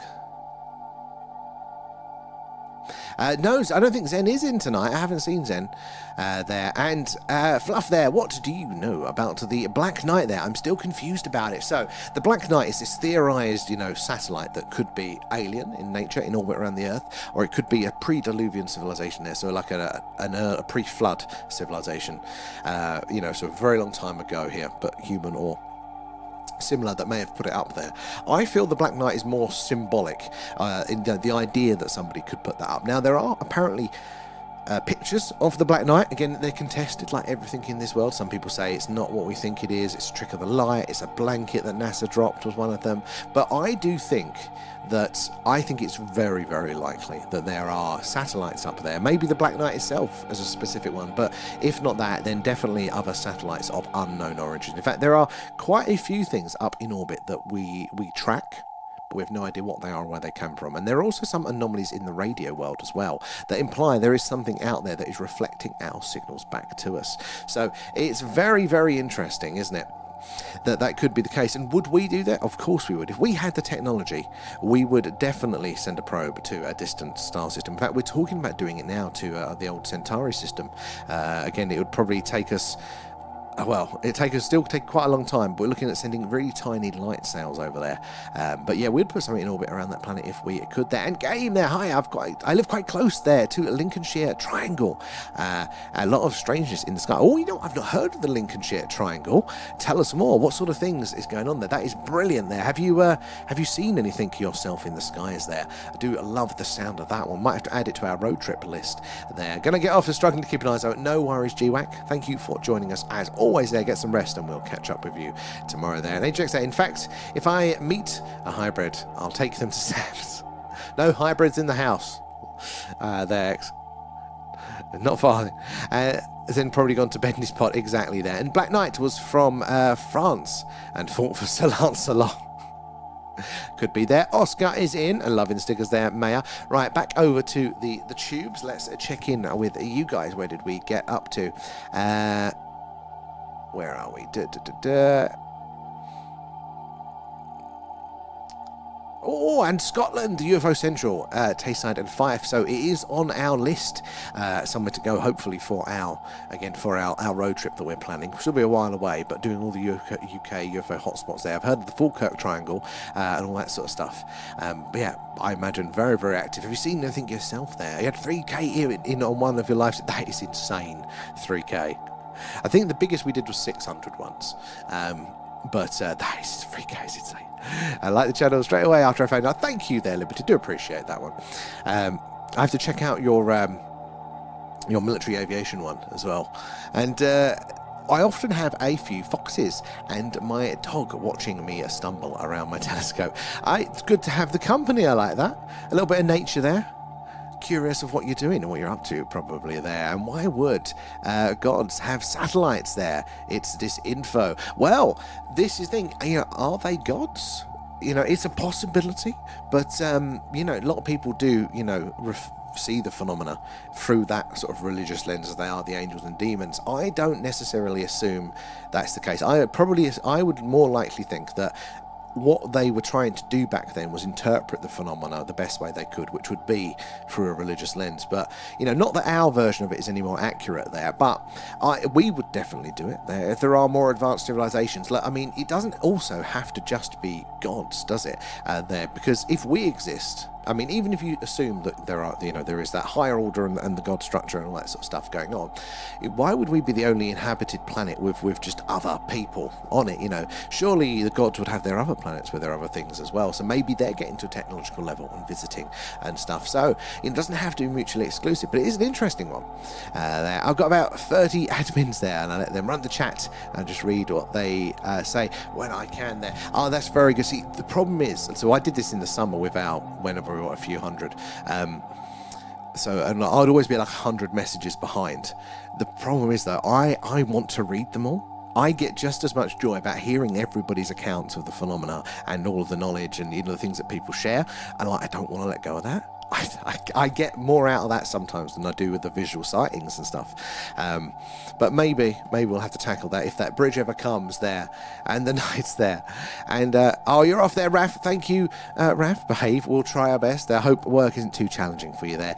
And we were created to think of them as gods there, and in reality, yes, they are not of our solar system. It's very interesting, isn't it, there? Because I think even now, what are the chances of us as humans being able to comprehend the sheer depths of the universe. Now, look, sure, there can be beings that maybe are just a few hundred or a few thousand, light years ahead of us. Maybe they're close enough for us to go, you're far ahead, but we can see that you're on the same trajectory of train. But the universe, in its age and its depth and its variety there, how likely are we going to be able to understand anything accurately? We're always, even probably now, we're probably so inaccurate with our estimations of the phenomena. I think it is so, but in a positive way. It's just so cool that there is all of that potential there. But yeah, I agree there. And too many stars for us to be like 100% liberty, like just statistically, and it's probably arrogance as well, isn't it, to think that we are there. I love the chat, but filming the planes is too hard to keep with the chat. So this is the thing. I was very lucky that nature puts on the show for me. So it's like if you're doing a gaming stream or something like that, and you actually have to pay attention to the game. I'm lucky, I don't. I can just look into the chat. So I have that advantage. But yeah, if you're actually trying to do something directly, then yeah, absolute nightmare there. And those stars are only in our galaxy there. And Liberty, the other galaxies next to us, to worry. Andromeda, so Andromeda apparently is on its way to crash into us. But you're right, like the ones that we see, the majority of those, because the further away they are, the harder it is for that light to come in. So the ones that we're definitely observing as ourselves as individuals, or even on the stream, again, they're just within our galaxy. They're still in our club, but there are just as many galaxies that we can observe out there as there are stars within our galaxy. And Andromeda is close by. And it is on its way, apparently, to merge with us. And merge sounds quite soft, but the reality is merge means a hell of a shake-up for us. And it might have been actually a previous galaxy merger that that actually created our star. They've recently looked and they found that because stars, they form in like a cloud. They call it a stellar nursery, all of this loose gas and whatever the material is, and they condense down into stars and the planets around them and things like that. And then they kind of get shook up and distributed around the galaxy. But in that stellar nursery, normally there's a few, but we've noticed by analysing that we think there's about 6,000 or over 6,000 other stars that were the siblings of our own star. It's a recent one, which is quite a lot, quite a high amount, but also that our star is a bit weird. It's made up of quite a complex range of elements there, whereas what happened, but it's also it's complex elements there, which, yeah, that was it. Complex stars need to be from the middle, like the older part, because you need other stars to have gone supernova to create the heavier elements that then can be formed into new stars. So our star's a bit weird. We're out in the suburbs, but yet our star looks like it was formed in the middle of the Milky Way.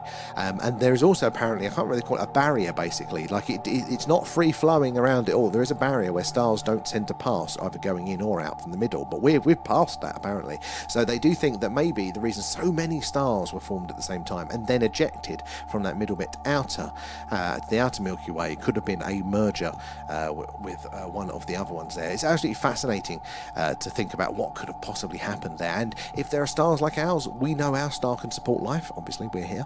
So do we have other siblings out there? Maybe life was transferred in those during that stellar nursery stage where those stars were much closer, and therefore it's a smaller for that, the sneezing of life onto the other planets there. And the Raven, how are you doing? Good to see you in there. And Alan, it's military, and it's literally called military aviation channel there. So if you want to find Liberty's channel there, do check that one out. And I used to be sponsored by I've done astrophotography. Oh, that's pretty cool there. I'm not in 2007 as well. No, I can't claim to that. I'm just rubbing two sticks together and hoping for work there. And I have had a telescope sphere, but for the first time I managed astrophotography. My word there was with the Sea Star S50. We you know what, we do need to get one. I'm working on getting one, guys. It would take us a while there. And Kate, sorry, it takes me a second here. I got the new console. It's just setting me up an account because I've used PlayStations, but I've never used an Xbox. Yep, same. And you know how I have my senior moments with new. Oh my god, Kate, you should have seen me trying to get the old the thing where it would set up an Xbox account so I could still play Sea of Thieves Repeat. Oh my god, figure out. It's a right pain with that one. Oh, that's very kind of you, Liberty. Do appreciate that. Let's have a look. Where are we in the chat? Adam there, coming in with a gift. Sorry it took you some time there, and Maya too. Thank you, appreciate that. Right, where are we in the chat on the TikToks? Now, I'm bouncing between two chats tonight. It's not too busy, so it does not take me too long. But do say hello if you're new here. Let us know where you're watching from. If you've got any questions, ask away. No silly questions there. But yeah, I'm going to bounce between the two chats, and hopefully I'll catch up with there. Where are we? Let's have a look. Where did we get? We got to Oscar, didn't we, there? And you was going night there, loving the stickers, G-Wag. Game there, famous case of the wind turbine being hit by something, but only debris that was found was in the turbine. Oh my god, I remember that one, and that was a really interesting one because the bloody thing was bent, wasn't it? It was like we go, what the hell hit this? It is a proper mystery because there was some serious damage to the turbine, but as you say, there was no other evidence around of that. That was a very interesting. I do wonder if they ever got any more information on that one. Maybe on sick bay there. Hydra, I do need the reminder. Thank you. And like there, we are run by reptilians. They're shape-shifting, and they are all in the world government. So I've heard a little bit. I don't know a lot of the details around this understanding of things. I know a bit about the idea of the reptilian stuff. I mean, I can see. I'd definitely be interested to hear more around it because I think there's some shenanigans afoot. And do we know that there is, sort of the manipulation going on around politics, how the world works? It's not fully as we've seen there, but I think definitely humanity can just be savage enough on its own. We don't necessarily need anybody else to be making our mistakes for us, but you never know. Maybe there is something there. The idea that there could have been an earlier civilization here, maybe reptilian there, that have been concurrently living with us the whole time, and how would they get security if they were more advanced? Maybe it would be that infiltration. Maybe there is something going on like that. I'm definitely open to it, but it's not where I'm leaning at the second. And AJ says, I cared for my parents from age. Oh my, wow. That is a hard job there. Where are we? No, they're just all talking to each other. Let me scroll through. Currently 2 hours into Kerbal Space Program their mission, and on my way to Lathe, one of the moons of Jewel. Oh wow, that is pretty cool. We struggled. We had some early success getting things into orbit, and then we just sucked at it. We'll have to come back to it. So if you're on the stream when we're next doing Kerbal, you have to tell us how we can do it correctly. We almost got to the moon with it, and oh, well done, Agent X. There, I used to protect wind turbines when it's the K9 officer. What is it? Who was going after wind turbines? I would have thought like the hippie protesters would have loved those. I go back to sick bay next week, as in work. And Oscar, I believe there is no alien life, but we will start it when humans start living on Mars, etc. We'll evolve into a new species who will learn and make better ways to explore till this repeats. You know what? You might not be right. It is a possibility. It might be the case that we are just very, very special. So I wouldn't want to lean that way by default. But there are, in the same way that we say, look, there is evidence that could be pointing towards the extraterrestrial stuff. There is evidence to point towards that, actually, maybe we are a product of an incredibly unique set of circumstances that have led to us. I mean, we are getting to a point now, though, that even mainstream science just thinks that there is life out there, lots of life, just because of a numbers game of how many planets we know there are around those other stars. Back in the day, the scientists didn't know if there were planets around those other stars or if our solar system was unique, but now we know that. They go, it's just a numbers game. There is going to be a hell of a lot of life there. So I think, I lean that it's probably going to already be very busy. But what I do think, I don't think it's going to be like just random instances of life popping up everywhere. I've got a feeling that we're all going to be related. Like maybe that first initial spark of abiogenesis of life starting from nothing. So maybe that happened on a distant planet, on a distant star, and maybe it's just simple life has been spread all around, but we're all related at that sort of core point there, which might explain some of those similarities that we see in the encounters that people report and things like that. But it could well be the case. And you know what's definitely true, Oscar, is that, take the aliens out of this for the equation for now, if we do become a spacefaring civilization, which I think, unless there's a cataclysm, that will happen at some point, even if it is by our very slow rocket-powered ships that we have at the minute that take a long time to reach anywhere, like, we will colonize these other planets, and individually, people will then start to evolve slightly differently. So over a long enough period of time, we will all diverge into different versions of humanity, and that's going to cause its own set of problems again. So, you know, you're onto it. I think you very much are there. I would bring a reptilian to see if you like. I mean, if I can see one, I would be very much on it. But it's not that I don't believe, as I think, oh, it's a bad theory necessarily. There's definitely a category of active I don't believe, and I think somebody is incorrect. No, this is not so much that. This is more that I haven't seen enough of the steps, you know, those connecting twigs and branches and tree trunks there to connect the whole idea together. So that's what that means, is that I don't know the ins and outs of it yet. So it's interesting, but I haven't seen the connected dots. But if we see the connected dots, then maybe I'd be more of a fan of it. Back to, well, oh no, Mayor. But hey, keep you busy, and dude, I would be happy playing to help with Kerbal. Playing since 2018 at Oscar. Can you multiplayer on Kerbal? We do like to be silly though. But we definitely need the help there. So definitely somebody actually doing it properly, and then somebody causing shenanigans there. We are related there with Germanic links. I mean, but this thing we are. And we're definitely here. I mean, we can look to see how these things spread within the known and accepted, how genealogy works here on Earth and how that works, and we can extrapolate that up and out there. We can also extrapolate cultural things as well there. And what's that? Marconis there. So it's kind of to Google UFO Chronicles. Oh, I'll have to check that one out there. Hunt for Reptilians is on there. You'll be fine, man. But no, I do feel that one. Right, I'm going to bounce back over to the tubes. You guys have been patiently waiting. Let's get back to your chat there. Where do we get to? Next stream I do with a scope, I will link there. I prefer to remote control scopes, as old arthritis settling in there. Oh man, yeah, definitely send us a link. We'll see if we can check that one out. The remote makes it much better. 100%. And don't forget to, is it Ashton Locke? I've helped him over 100. Wow, well done. I do need to check him out there.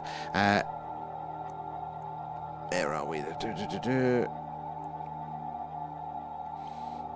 And Alan there as well. Do you have Dimensions by Jack Valet? I don't actually. I don't. We're doing a lot of reading in our deep dives. That's the main bit. But I'm definitely very verbal. I much prefer audio books because I need to be doing something else at the same time to take the information in. So, and I've got about 5 of the classic UFO books that are open. I'm at halfway through. So yeah, I haven't done some of those ones there. But Jack Valet is, I mean, incredibly just insightful and also just so far ahead of his time with these connections there. What would you say out of that book is some of the major talking points from that? If you had to kind of just go, look, there's 2 points that you really need to read it for, what would they be there, Alan? And Liberty there, as long as they're not related to my ex-wife. Hopefully. You never know in this weird world. The pod's steam up to make sure you're vented. Oh, what's that for? Wasn't there a theory that a theory of a planet that is on an elliptical orbit there outside our solar system, but returns every so often? So there is. So that is talked about a lot, I think, with the Zachariah Sitchin's interpretation of the ancient Sumerian text, the Anunnaki, and stuff like that. And I mean, the more we look to like Planet 9 and all that sort of stuff there, I mean, it could be possible. I mean, we really want to hope not. Because any sort of large mass object fucking up driving through the inner solar system is going to be a problem. It's going to cause everybody a lot of headaches, which actually was talked about in those texts as well. And there are some indications when you look at the tilts of certain planets and things that something has shook things up a bit previously. So it could well be the case that, you know, every now and again on that weird orbit it kind of comes back through there. Oh, I'm kind of going with string theory. Oh, Liberty. See, string theory is one that I don't go with at the second. Like, and I mean, just totally fine. Like, I don't know. I'm not a bloody physicist or anything like that. I wouldn't know me arse from my elbow really to know what is true or not. But string theory, I've heard some very interesting things around that string theory is being used as a distraction for science. Like, there was this period of time in the 50s there where anti-gravity was the next big thing. And everybody was talking about it. All the scientists were having their conventions on it. It was alive, and then it just went dead, silent. There was no, it failed, no papers where it was disproven. It just went. And what happened was the precursor to string theory was floated. And then kind of all the physicists got distracted with that. And if you look at kind of like string theory is kind of actually quite anti-scientific, because you can never prove it, you can never test it, which is against the scientific model. And it kind of seems to be this perfect, again, from what I'm hearing and understanding, it sounds well, so I could be very wrong if you've actually got some skills on this. But what I hear is that it is this perfect, like, mathematical thing that they're just so, you know, wrapped up in, distracted from the real science. There's some interesting stuff on it, but I mean, I wouldn't know, but I lean that way.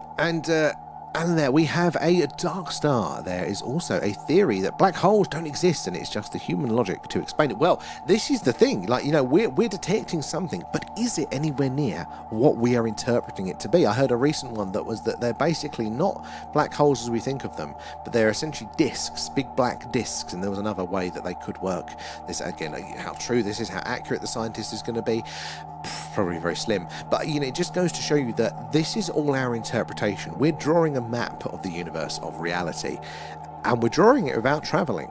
You know, how good is that map going to be? How close to reality is it going to be? It's very interesting there. And money in there, I remember them saying there was originally 2 suns, but one decided to go on holiday. Actually, it's very interesting because, yeah, basically most stars that we see out there are actually binary systems or trinary systems. You know, not just like us. They did, what was the telescope they put up purposely to see if we did have a companion star? We may well have, but they can't see it at the minute. I did hear some interesting theories about, you know, Jupiter and Saturn actually being originally stars like that have cooled down, and you know, their reactions have stopped. But I think there's just not enough mass in them to have actually been stars. But there might be something, you know, a cooled down star or something there. The universe is weird. I find it endlessly fascinating, all of the possibilities there. String is to explain dark matter via Einstein, and I forgot other dude's theory there. Oh, Planck, yeah. So I think it's like a dark matter we can't see, but we need it to make our universe work. But so basically, yeah. Which makes me go back to your maths, lads. You know, dark matter, question mark. You know, maybe we got the maths wrong in the first place, you know. But it's called string theory because they think of literal strings connecting everything, don't they, that we can't perceive in our dimensions. But by string theory, it's 11, I think, spatial dimensions, isn't it, or something like that. But they're meant to be so tiny that, again, we don't notice them. But again, it's one of these mathematical things that the maths are so elegant, so they, you know, the scientists all just wank each other off with the maths rather than getting any science done with it. Again, they keep adjusting it and they keep trying to prove it, but they've not managed to get anywhere near it. They just keep coming up with fancier and fancier maths, apparently. And knowing what scientists are like, I could definitely believe it there. Okay, Neptune's orbit is 85 years. We have yet to observe a true orbit. Really? That is cool to think there. And 200 years ago, we didn't really believe the sun was at the center, to be honest. There we are, just at exactly, you know, like we don't learn from our mistakes. You know, we don't know what we don't know. We never you know, assume, do we, that actually maybe we're, you know, we've done quite well, but just, you know, in the scheme of things there, we use what we have to create a reality. We really create our reality. Well, we do, and I think we literally do that as well. And lots of science is talking about this now and our experience of reality and how close could it possibly be or not. Because I'm looking out from now to this world, and I see all of you guys, the computers, monitors in front of me, right? And from my point of view, this is like a window into the world from outside. From inside my head, I'm looking at a window to see what reality looks like, and it matches up my touch sensations here, right? That, but it's a window. But it's more of that I'm actually looking at a computer monitor that is creating that image, and therefore when it's creating an image, it can get bits wrong, as we often know that it can. You know, but maybe the sensor input's wrong there. You know, it is so much weirder than what we think there.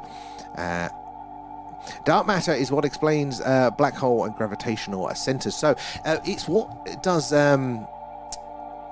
it's what, well, dark matter, it shows the gravity, doesn't it? It's something along the lines of the gravity that we're showing of, is it it's not the expansion of the universe, that's dark energy. It's how we're seeing the galaxies move, basically. And we would assume by Einstein's equations there that basically there needs to be more mass to create that gravity to see the movement that we're seeing.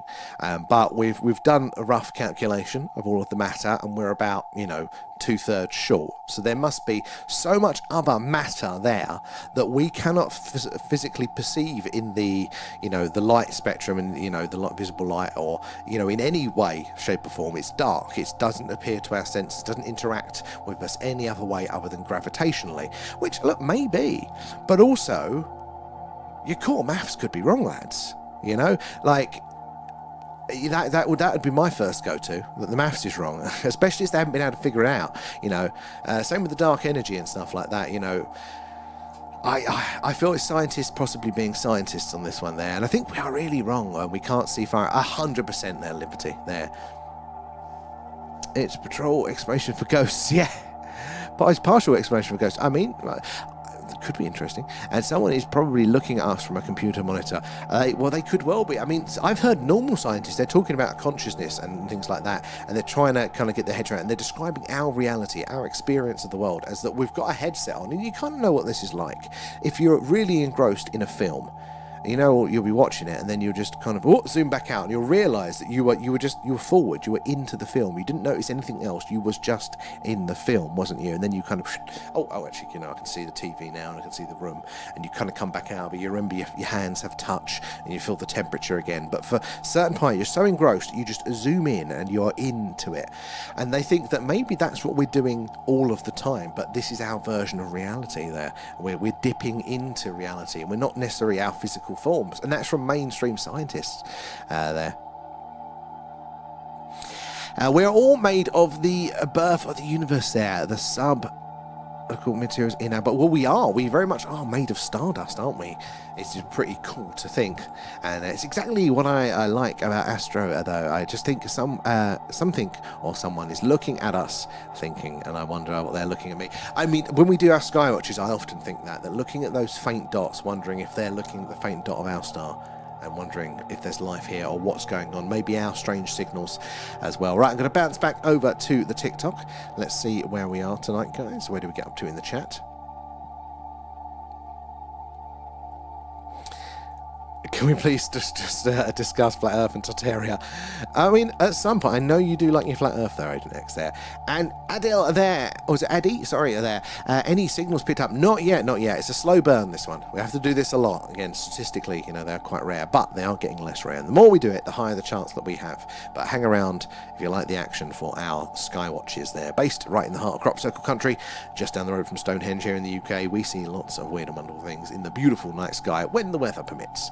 There. Area 51 had 17 earthquakes. It did, Mayor, and one of them, very, very interestingly, had the profile, apparently, of a underground nuclear detonation, which was my first fault, because where was the epicenter of those earthquakes? Right at the test center where they used to test the old nukes. And I heard something interesting why maybe now that they were doing these secret nuclear tests. Well, they're a bit worried, apparently, that their nuclear warheads have gone off. They haven't tested them in about 30 years. They want to know if they're still good, so they might be testing them to make sure they still have a nuclear deterrent there. We have a saved ship from UFOs, gravity propulsions. Oh, I don't know. I want to know more about it, but I need more than just the headlines. And I have some news to share there. How you doing, Rachel? With you all there. They have tracked Free Atlas and have found radiation on it. Well, interesting. I heard a line that I think like old Avi was talking about something around theorising, is it a big nuclear bomb or something? What sort of radiation? Because there's a lot of radiation up there in space, but I didn't look into it. That is very, very interesting. What's the details? Traces of it. Tell us more. I want to know. I haven't looked at it yet. Who needs a coffee? I do. Well, Scooby. I haven't seen Scooby tonight. He's normally in on the tubes. There.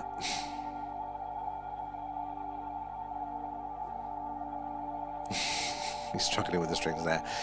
Can we have a reading night there? I want to hear Sammy and Leanne narrate a three-body problem. I'll do the voices. We'll do Harry Potter first.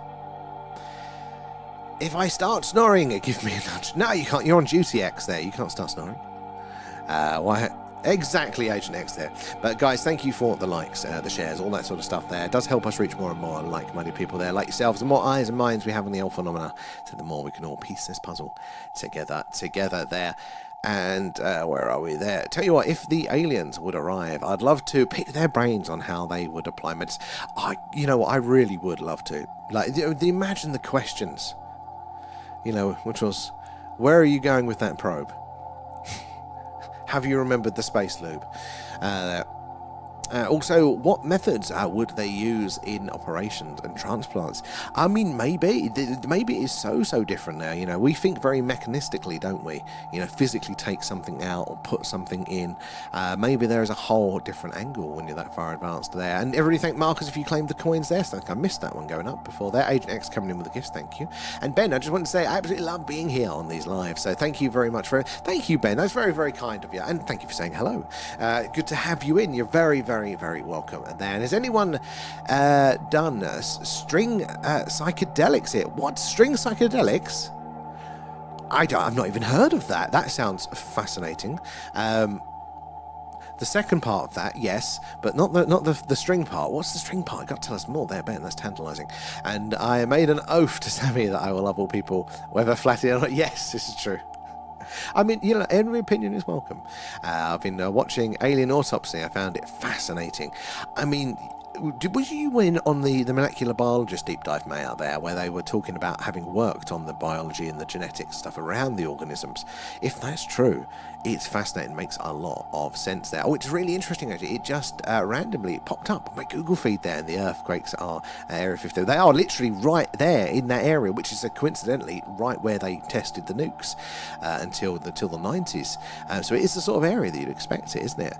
Yeah, so that's interesting, because I saw somebody talking about it, but I haven't looked into this radiation and free eye thing. But I tell you what, it got my brain going when I heard it, because it made me think, oi, thank you for the gifts there, appreciate that. All goes back into stream. But yeah, it got me thinking about the potential nuclear war on Mars, you know, and they say that to account for all of that radioactive element there that's on Mars, it would have had to have been a nuclear weapon. That's the only way they know that to be made, and it would have had to have been the size of the Empire State Building or Manhattan itself. At which point that made me think, wait a minute, how big was 3i Atlas? Wasn't that the size of Manhattan there? And it kind of was just, and again, this is pure speculation. I'm just connecting dots rather than saying that it's true here. But like, what if there are the space equivalent of like sea mines that are just out there floating? You know, you used to hear about this, left over from the war, a mine might wash up on a beach there and have to do a controlled explosion. What if, after a massive galactic battle, these massive sort of nuclear mines that are floating around there in space, just every now and again come crashing down and explode on a planet there, or something like that? Or maybe they're active, maybe they look for life to wipe it out, and maybe we were just perfect. It was when 3i Atlas actually came in and got close enough to us, we were dancing, weren't we, around the other side of the sun, so it didn't actually get to its closest point of a direct line of sight to us. Maybe it didn't notice our life or whatever reason, so we survived its wrath. I mean, pure poetic speculation there, but there was something interesting. And loving the stickers there, Mayor. Astral traveled last night into a freaking prison with aliens. Oh my god, an alien prison or an Earth prison with aliens there. Hello, darling. I'm tired, I think. You go put Otis away and I'll talk to the chat while you do that. Got to catch up with the chat. I'm behind. I can't. You've got to put Otis away. I'll talk to the chat. You just got to put the bird away. It's not hard. Doesn't like putting the bird away. It's not like putting Brian away. She attacks me. Look, I've still got this mark on my head. It now keeps coming up as a spot where she got me. That's going to be a permanent scar now. The joys of parrots there. I've done it every night. I've done it 1,000 times beforehand. I won't be on long, because you can leave them out if you really want to. Is it here if you want? If you want. I keep getting the feeling from Icarus and occupants, something really bad happened to them. Or what to them themselves, your visitors. And Space Lubricant, sponsored by Alan.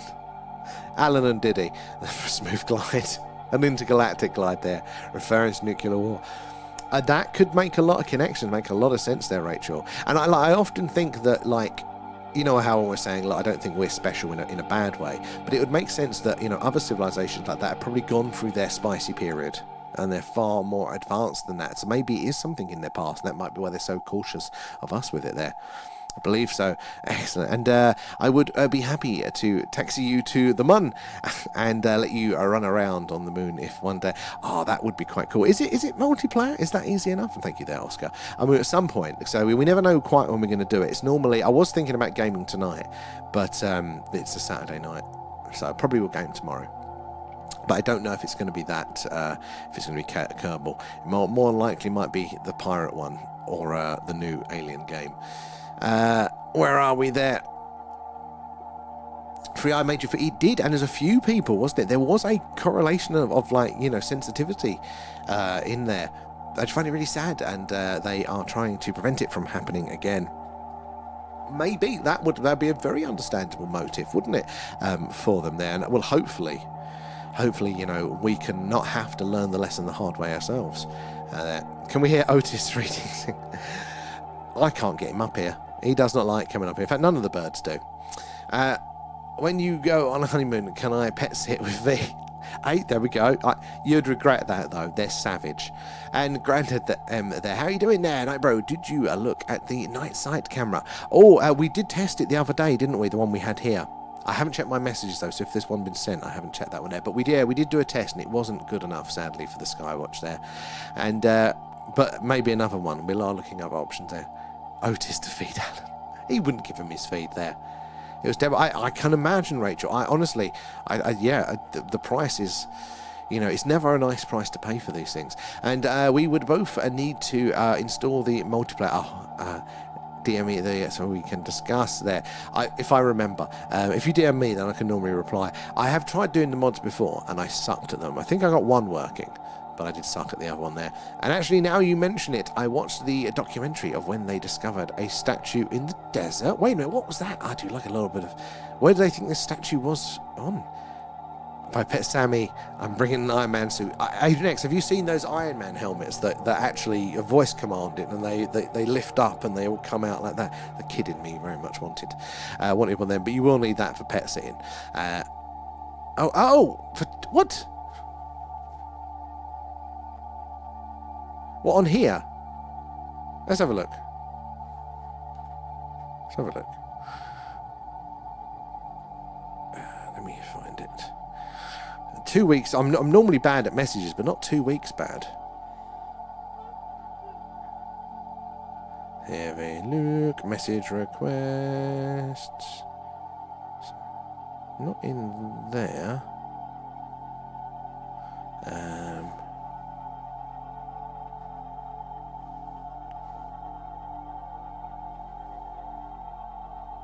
Oh, there you are. You got lost. I saw it and then didn't see it there. Type the word Kerbal in there and I'll remember what it's for. There you go. Sorry about that. I suggested interbreeding with humans and alien statue, and it was straight. Oh my God, that is weird. I need to know more about that one there, man. That's very, very interesting. Right, back over to the tubes. Where did we get to? You have a UFO question? Why do we always assume that the aliens are either really, really advanced or like bacterial? So, I need to repeat it's the reflection of bias, isn't it? So why do we tend to assume that they are going to be really, really advanced, or they're going to be really, really simple life? It's just the two camps, isn't it? So there's going to be a selection bias with the advanced side of things, because if they can reach us here, the most likely explanation is they're more advanced than us, they have better technology. Not that there isn't necessarily other life out there, but that it's going to be that. Whereas the science, if they're looking, then it is they're more likely to admit to the bacterial side of things as being like, you know, again, it's not as complex, it's easier, simpler form of life. So it's going to be more easy in their minds for the universe to generate that. So that's why I'd imagine. It's an interesting question. Because in Star Trek, they have a lot of civilizations who are like humans, but are. But well, that's particularly for Star Trek. There's some practical things that come into there, which is budgets for props and for makeup is very expensive. So the more humanoid they look, the cheaper it is that they can do that. But also as well, if you think a television show, there's only so many storylines you can do with alien bacteria. You know, it's going to infect us. Oh, it's interesting, and then that's it, isn't it? So they have to probably put in the jazzy ones. No, but what I mean is, like, a lot of them thought that, like, there was an episode where they thought Picard was God because they thought he had magic powers. Oh, what the bacteria did? No, the people Yeah. on the planet. They thought that they thought the Enterprise was God's home. Oh. So that's quite interesting because they call that sort of behaviour a cargo cult, and they basically during the Second World War, those islands out in the sort of Pacific Ocean there that were very uncontacted, they just had the sort of very sort of basic tribes on them, you know, sort of Stonehenge. No, not Stonehenge, were they? A bit beyond that, but they're still, you know, uncontacted by modern humanity there. During the Second World War, those islands were very strategically important, so the Americans rocked up in all their planes and tanks, and the locals were like, my God, what is this? What's going on? This is strange. And they thought of the Americans as gods. And after time, because they would come to, and they would give them food and supplies and knives and things, and you know, to the villagers, and they'd be like, oh my God, what's these generous gods giving us all this shit? And when the Americans left after the war, anthropologists went back to visit them, and they were basically, they built out of wood planes, aircraft control towers. They even had the little headsets on for the aircraft controllers, trying to emulate what they saw the Americans doing to summon the gods back. They didn't know what it was. They didn't really understand what a plane or aircraft control was, but that's what they saw them doing, and this makes the big metal birds come out of the sky and brings us gifts. So they had this cult, a religion around the Americans. Yeah, and they think that humanity could be that on a bigger scale. Maybe we were visited a long time ago, and like what we're trying to emulate with our gods and our religions and things is what we observed from these visitors talking about these sorts of things, and we've been trying to emulate that ever since, which is pretty interesting. I'm glad I asked. Yeah, it's a good one. Now you got to join the chat. Well, I offered, and you said that you won't put Otis away. So, no. No, I mean, you've got to get into the chat if you want to ask another question. Get in the queue. Well, I get to jump the queue. Do you now? That's in the vows. They can't hear me now. Oh my God, I've had the best idea for a stream. We're not getting married on stream. No, think of the gifts. No, what's the name of the old? Not Zorro, is it? The mystical bull. Mystic Meg, you know, in the thing, yeah, but it wasn't. It was Xenu or something in, you know, the traditional, you know, you put a penny in it and do a real life version of that, but bad makeup and just incredibly rude. As responses. That would be fun to do. Let's build it. Build it and they will come. Anyway, sidetrack there. I need to catch up with the chat now. You going to put Otis away? Too noisy. He's too noisy. There. Where are we to the YouTube chat there?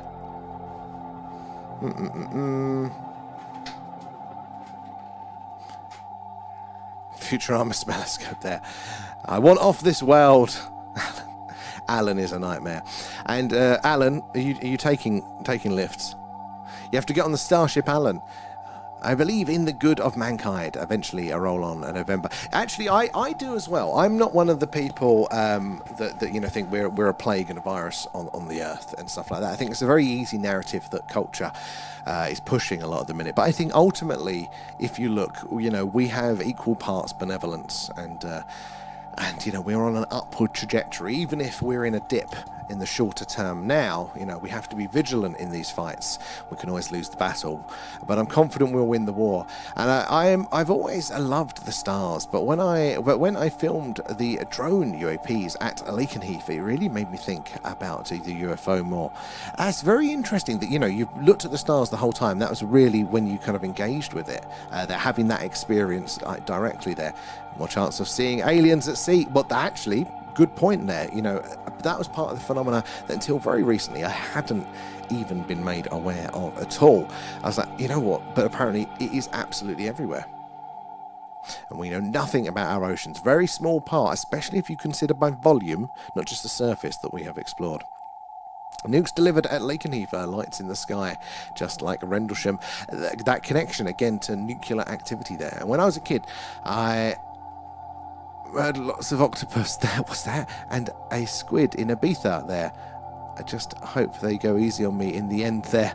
Oh, I mean, we do lots of things as a kid there. And got to see a sea life serial killer in there, Alan.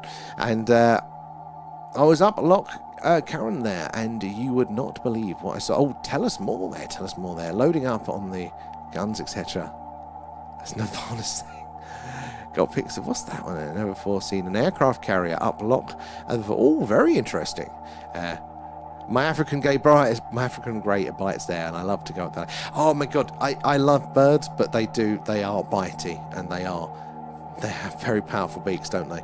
And we've only got little ones, but that's enough. They take chunks of skin out. And there's a scar along one side of Mars there, and an asteroid field that Earth passes through each year, which could have been a solar flare, destroying a planet and moving other planets out of position. So that is very, very true. It's one of the points. It's Valles Marineris is the canyon there. And again, they don't actually know how that was formed, because Mars isn't meant to have plate tectonics. So again, it doesn't really have mountain ranges. It has volcanic mountains, but not mountain ranges in the same sense. They don't know how this is formed, but one theory is like a giant plasma ejection from the sun. They're causing that damage, which again could be responsible for that. The asteroid belt has been proposed, hasn't it? The remnants of another planetary body. They do say there's not enough mass there for that, but I mean, what about, you know, the ejections, and how good are their calculations with it? Their Mars itself looks to have actually been a moon of a larger body as well. It's kind of stretched as if it has been held, you know, gravitationally, and stretched into more of an eclipse shape slightly there.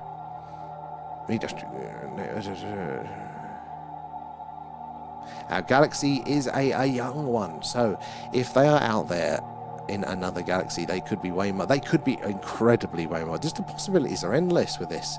There, Even if it was a wooden dummy, but that's quite funny. Phantoms from the Royal Navy base there. I remember as a kid, and the only ghosts. The only proven ghosts are the stars of distant galaxies that no longer exist. So could civilizations have created a way to leave before they turned supernova? Well, this is the thing. You know, how many civilizations have been wiped out? And some of them must have figured it out, though. Before that, we're going to destroy the world. There we are. In the last few years, and Apophis hits us in 2029. Well, I've heard about Apophis there, and, you know, it's one of the ones that you do go, wait a minute. But if Apophis does hits us there, we haven't destroyed the world. There's not much I can do about Apophis, so I'm just hoping they're not lying to us about that one. And Liberty, I used to push a bike to Watisham, Buckingham School to watch the Phantoms. That's pretty cool. You can trade at really good. Oh, awesome. Guys, right, let's go back over to the TikTok. Let's see where we are. I'll probably wind up catching up with the TikTok, and then we'll look to wind up at the stream there. May I thank you for the gifts. Appreciate those. Where did we get to? You've had a few messages now. Got to scroll up here.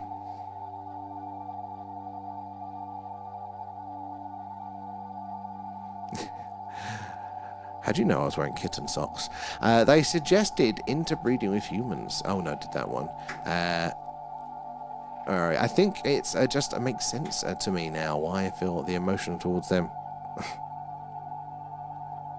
That's what I came down to. Chinchillas cuddling.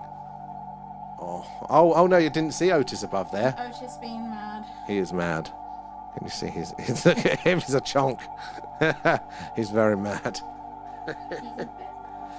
Yeah, he's the least spicy. His beak isn't strong enough. He's only a cockatiel. Thank you, darling. Clearly and very faintly. Where are we? Let's scroll down here. I've still got the Time Team Dig on my bucket list there. Love archaeology digs.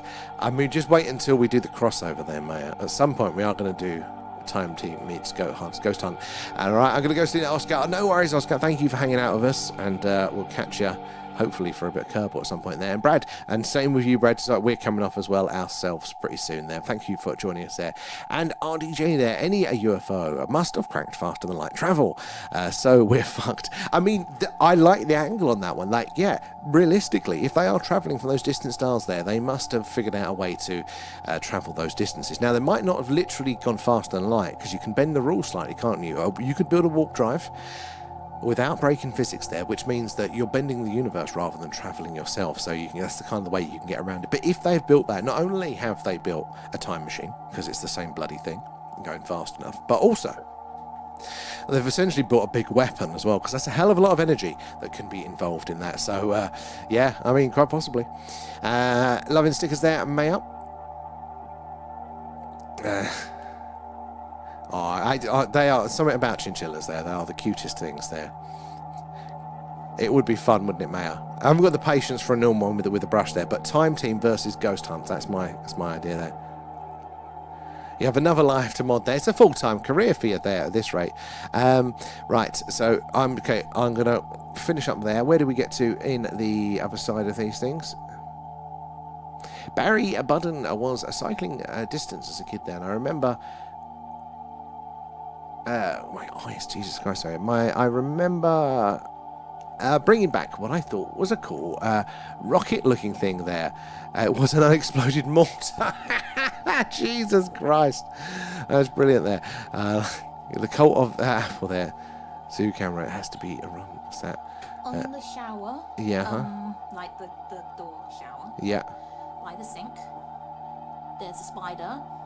He's not too big. I've told him he's not allowed to get any bigger. Okay. And everyone just lost the game. Oh, that's old school. There is a spider for reals.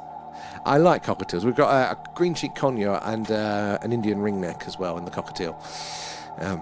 Cockatiel he's very cute, but mainly because he's harmless compared to the others.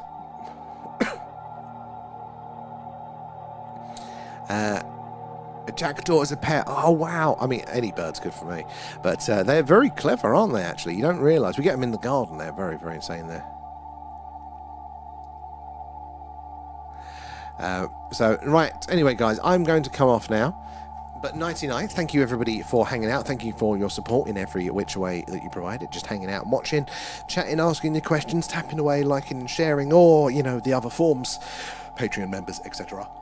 Do appreciate you all there, and Paul in particular. If you didn't catch the thank you from earlier, thank you again for signing up for the members and also doing the gifting of one. We're going to be doing our Patreon deep dives. We do it every other Friday, so it was last Friday, but we're going to be doing it not this Friday coming, the Friday after there, but we're going to be rolling that out to the members as well. So you now new members will be able to join in over on the tubes there for our deep dives live as well, where then I think they're going to be 8 p.m. if you're about for those ones, into the detail of the phenomena there. So thank you again, guys. Really do appreciate you all. Good to have you in, and Wonder as well. Thank you for the follow. Good to have you.